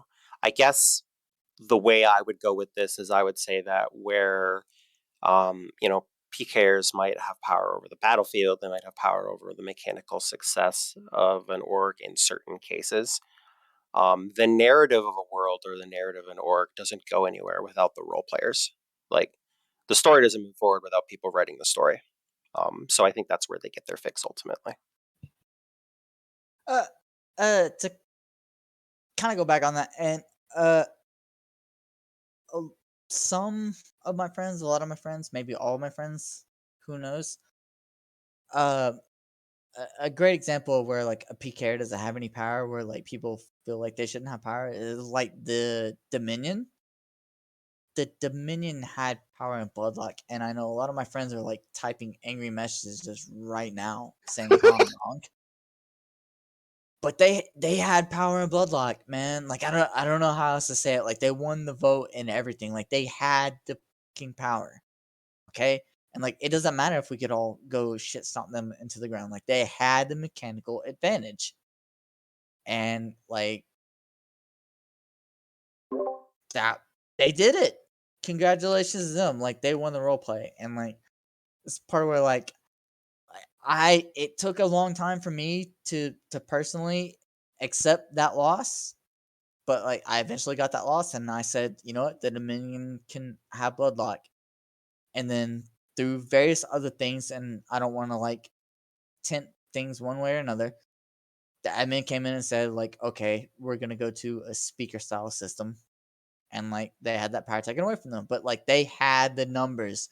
That was role play. Whether you thought it was fair or not was not relevant to whether it was role play or not. Because role play does not dictate fair, because role play is you're playing a role, and nowhere in any of those definitions does it dictate that it has to be fair. Right. Because life's not fair usually either. Like real life. Yeah. And you know, like I get how that can be unfun, how like maybe it can be unhealthy and all of that, but like I guess my biggest problem was like people are like it's not fair, and I'm like, change your argument and I'll agree with you. But like if you're just gonna say that it's not fair, then I'm just gonna point out a million different other examples in the real world about how shit's not fair and it happens. Yeah, political mechanics should be fair on an out of character level, but like anything in character is like fair game, I would say. Well, how were they not fair on an OS? Like whenever the Dom had members in every organization, I can agree that was not fair there. They got switched to a guild and the complaints still happen.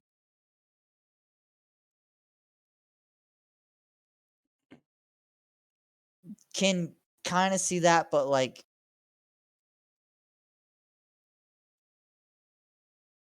they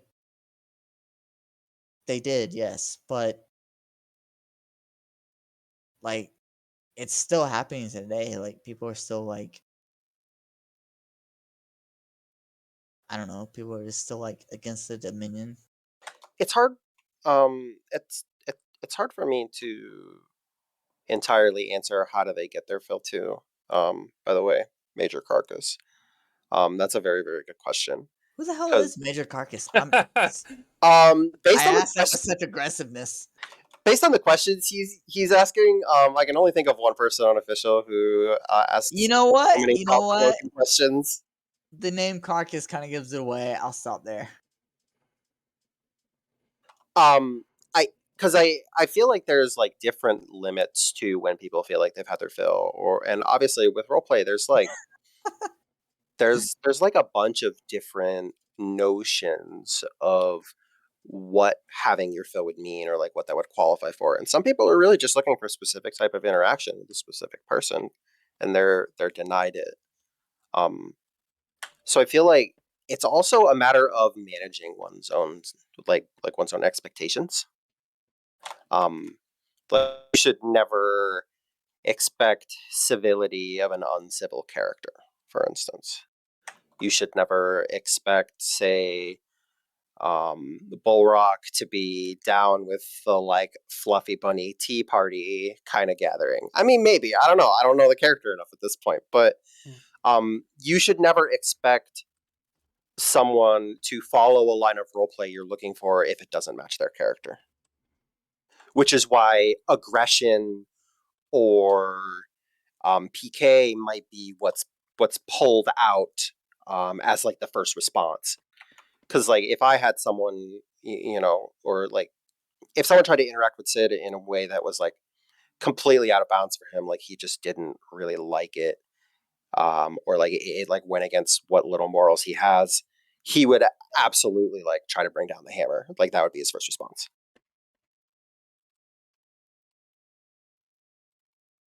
I enjoy the discussion too. Like I've listened to uh, more than a few of the streams, but not all of them. But I don't necessarily know. Like outside of tier, I don't think anything's really like touched this depth necessarily.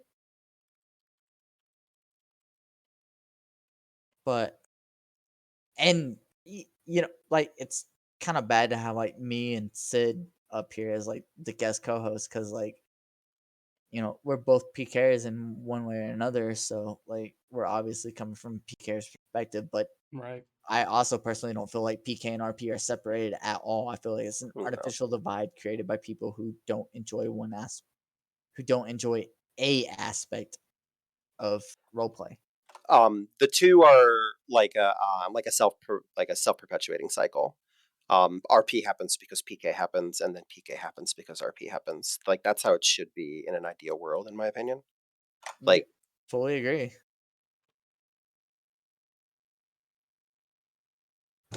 Like I basically laid out my first character's origin story about how like my entire drive to PK leading up to now is based on roleplay. But uh kind of like what you were saying, like how Tana was getting out, like if you don't know a character, like I mean, K is an RP, then why is your oh, but if you don't know a character, but like you just ask them some like blunt, honest, like, just always imagine the worst case scenario. But like if I walked up to a biker dude in a biker bar and ask him why he had some shitty tattoos, like right, like that's the worst case scenario. Is he gonna fuck you up? Is all of his friends gonna fuck you up? Like, is that a potential worst case scenario? Yes. So should you do that? No. So temper your questions towards the known PKers. That's Jen has an interesting question. How does someone kill someone RP wise, like kill them? Um, They I mechanically kill you.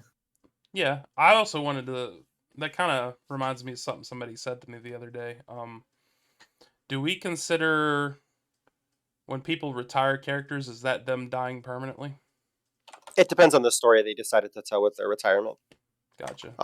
Some characters decide that they die.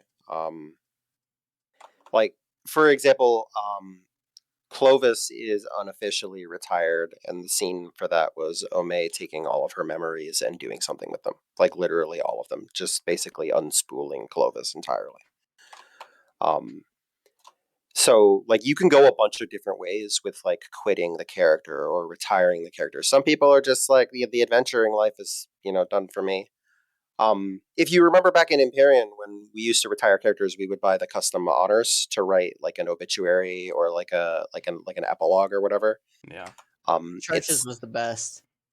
oh man, I love churches so much. I said, do you remember on Empyrean? You played it around the beginning, right? As well, I think. Yeah. Do you remember when Trent?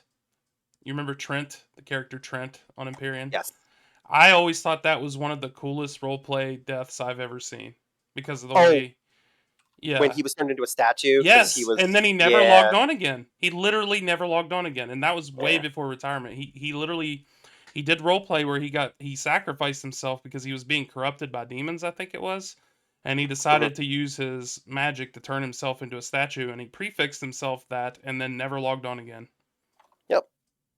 I always thought that was amazing. Jen offered some clarification. What is the feeling achievement in RP? The feeling achievement in RP is it's super give and take, and it sort of breeds a lot of the toxicity that exists in my mind. There are characters who are, for instance, to not name any names, but to be as clear as I can, so most people understand what I'm talking about. There's a character during the event with the Forgotten who just can keep antagonizing Bull, and like there's no there was no conceivable way at that point in time that that character was ever going to live up to any of the threats they were making to Bull, and it was so bad that characters on that character's tether were telling me, it was like, if you want to, just go ahead, we don't care. And part of the achievement comes from those people admitting that they lost, but sometimes they don't, so sometimes we don't get that achievement. Sometimes, like, I am loath to say satisfaction, but I'll just go ahead and say it. Like, sometimes we're denied that satisfaction in the W just because they pop back up and start talking shit again. And Um I truly appreciate characters, like, truly, like, I will be able to form into words how much I appreciate Ickty before I'm able to form into words how much I appreciate characters who understand that their characters lost a fight and admit that. Because there are some people who just flat out ignore the lore of the game and just like lean into the fact that their character can't die. so the satisfaction of winning in PK is taking them to the halls or like seeing the line. Like at its most basic, the satisfaction is seeing the line, you have slain X. That's Um supposed to be it, yeah.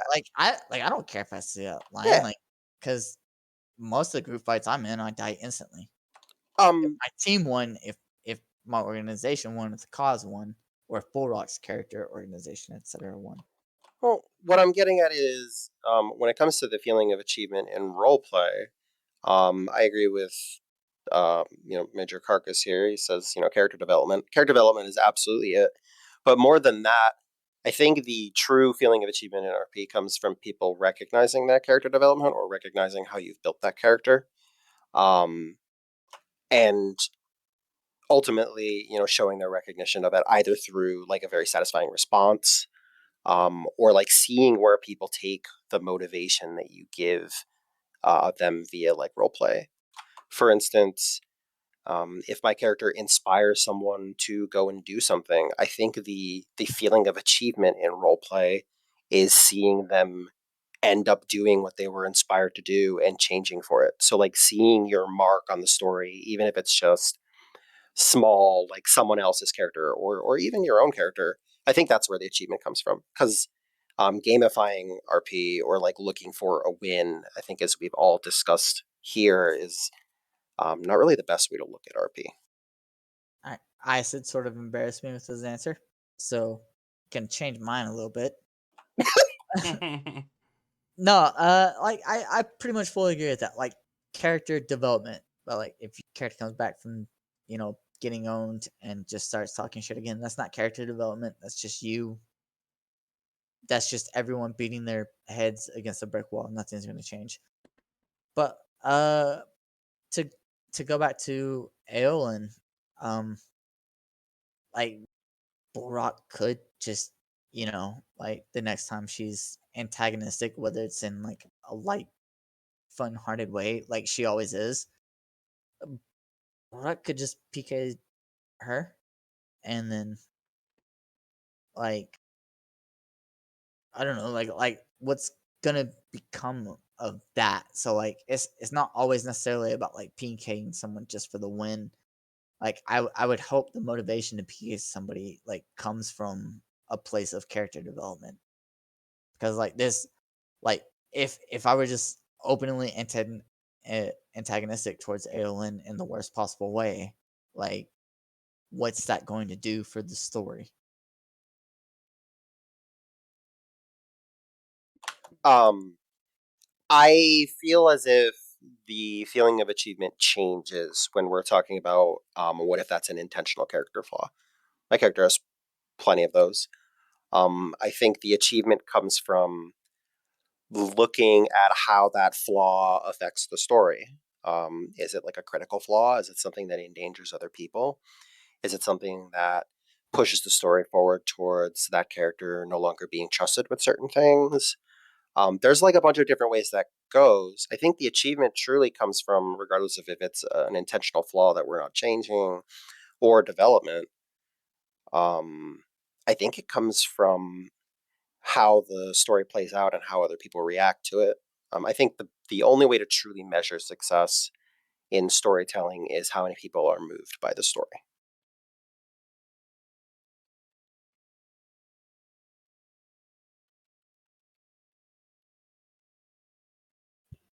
Bro, he did that for the TikTok.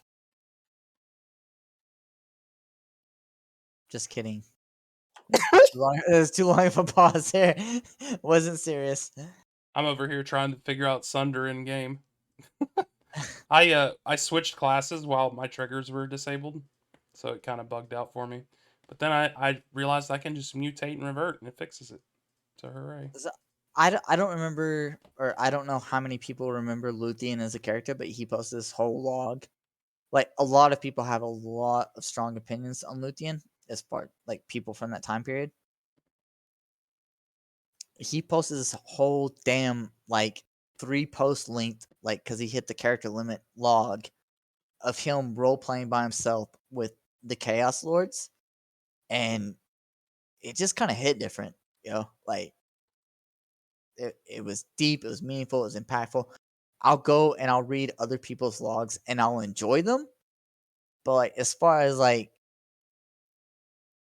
how, and I don't know, like I feel like I'm trying to like assign like a win condition even now, but like there's not a lot of logs that like hit quite like that one did, because like I don't know, like that was, it was just deep, man. Like there was nobody there. There's nobody mob position shit. Like he just was a character who just lost his mind, was at the end of his rope and just went with it, and like it was crazy good, I think. So like Srain posting that, like just a little bit of it, like I mean that's good. Like I don't want people to go and post more of those RP scenes, because like it's very hard to like tell yourself like they're just not like circle jerking with their friends and everything. But this, but I mean, without posting those logs, you won't know that it happens. So like, it's hard to appreciate it, right? Yeah, So bit of a double-edged sword there. yeah, it really is, because like to go back, like how this community like doesn't always have the best faith in itself. Hmm. It's, yeah, like posting logs always comes off as like some masturbatory post, but also like without them, like we don't really appreciate the stories that are being told in private. And like I think the stories that are being told in private, like Stram breaking down during that, like those are all really fucking good. And yeah, I don't know what else to add to that, because I kind of just started rambling. That's a good. I mean, that's a good way to end things here. I'd like for us to head out soon, so I can at least prepare a little bit for CTF personally. So I'm about to do the same thing. So and probably get something to eat before that. Right. 'Cause, Yeah. yeah, that's probably a smart idea. Yeah. What is Um, food? What is life? I definitely really like the chat interaction for this stream. By the way, you guys are an awesome audience. Keep Yeah. people on their toes. Nobody was being super mean or aggressive or anything. It was good. Everything went great. We kind of flew by the seat of our pants for some of this because we blew through some of the topics, but Well, we kind of knew we did though. Like even I said, like, what are we gonna say? We yeah, loved everything. yeah, everything's great. The end. But Thank yeah, you, Ikti, Enraz, and Karak for producing a quality game, yep. and to all the Solani, who I'm not gonna start naming any of you because there's too many of you. I'd still Wyatt love. sucks though. I'd Fuck you and still. Elder Shaman. I would still love to have like a Solani centric episode someday if they'd ever be interested. I think that'd be good, but I think for the purposes of separation, you should just Solani only. Yeah, that's what I mean. No special guest player character. Solani, and then maybe like a week before that episode, like prep and get a bunch of questions so that you can keep the conversation for that going. Yeah. Um, It would be pretty wild though if I was still hosting it and like it was from, how I'm always logged in when we're doing this. Cuz like what would be the point of that, like I don't know. But like to have all these Solani that have different perspectives than me, but I'm logged in as me. I don't know. It would be weird, but I still think we could do something like that someday. But it's really up to them if they're interested. I know Iron Realms as a whole, I've asked about it, is okay with Solani coming on if they want to. But they're also obviously never going to like ask them to do it and so forth. But What are you gonna ask him? So what have you been up to? yeah, Um, yeah. I mean, like that's why you trolling would prepare players. questions and stuff, but have to actually have them want to do it too. And so far, I've not received any indication they want to, which is I'm not saying that's bad. It's just the truth. So I imagine they all want to. They're just probably hesitant because they're like, yeah, I what understand. can they say that doesn't break NDA? Right. Yeah, that's part of it. But again, that's why like for them, I would definitely have questions ahead of time and let them know what the questions are. So, All but right. Well, yeah, I'm gonna let's go all ahead peace and out. bounce It out was of here. great. Yep. We'll Yeah, see you that later, man. Have a good week. y'all take it easy. And have a good week, everyone else. We'll see you in game. Let's all have fun at the CTF tonight and the rest of the weekend. Happy Halloween. Bye. Happy Halloween.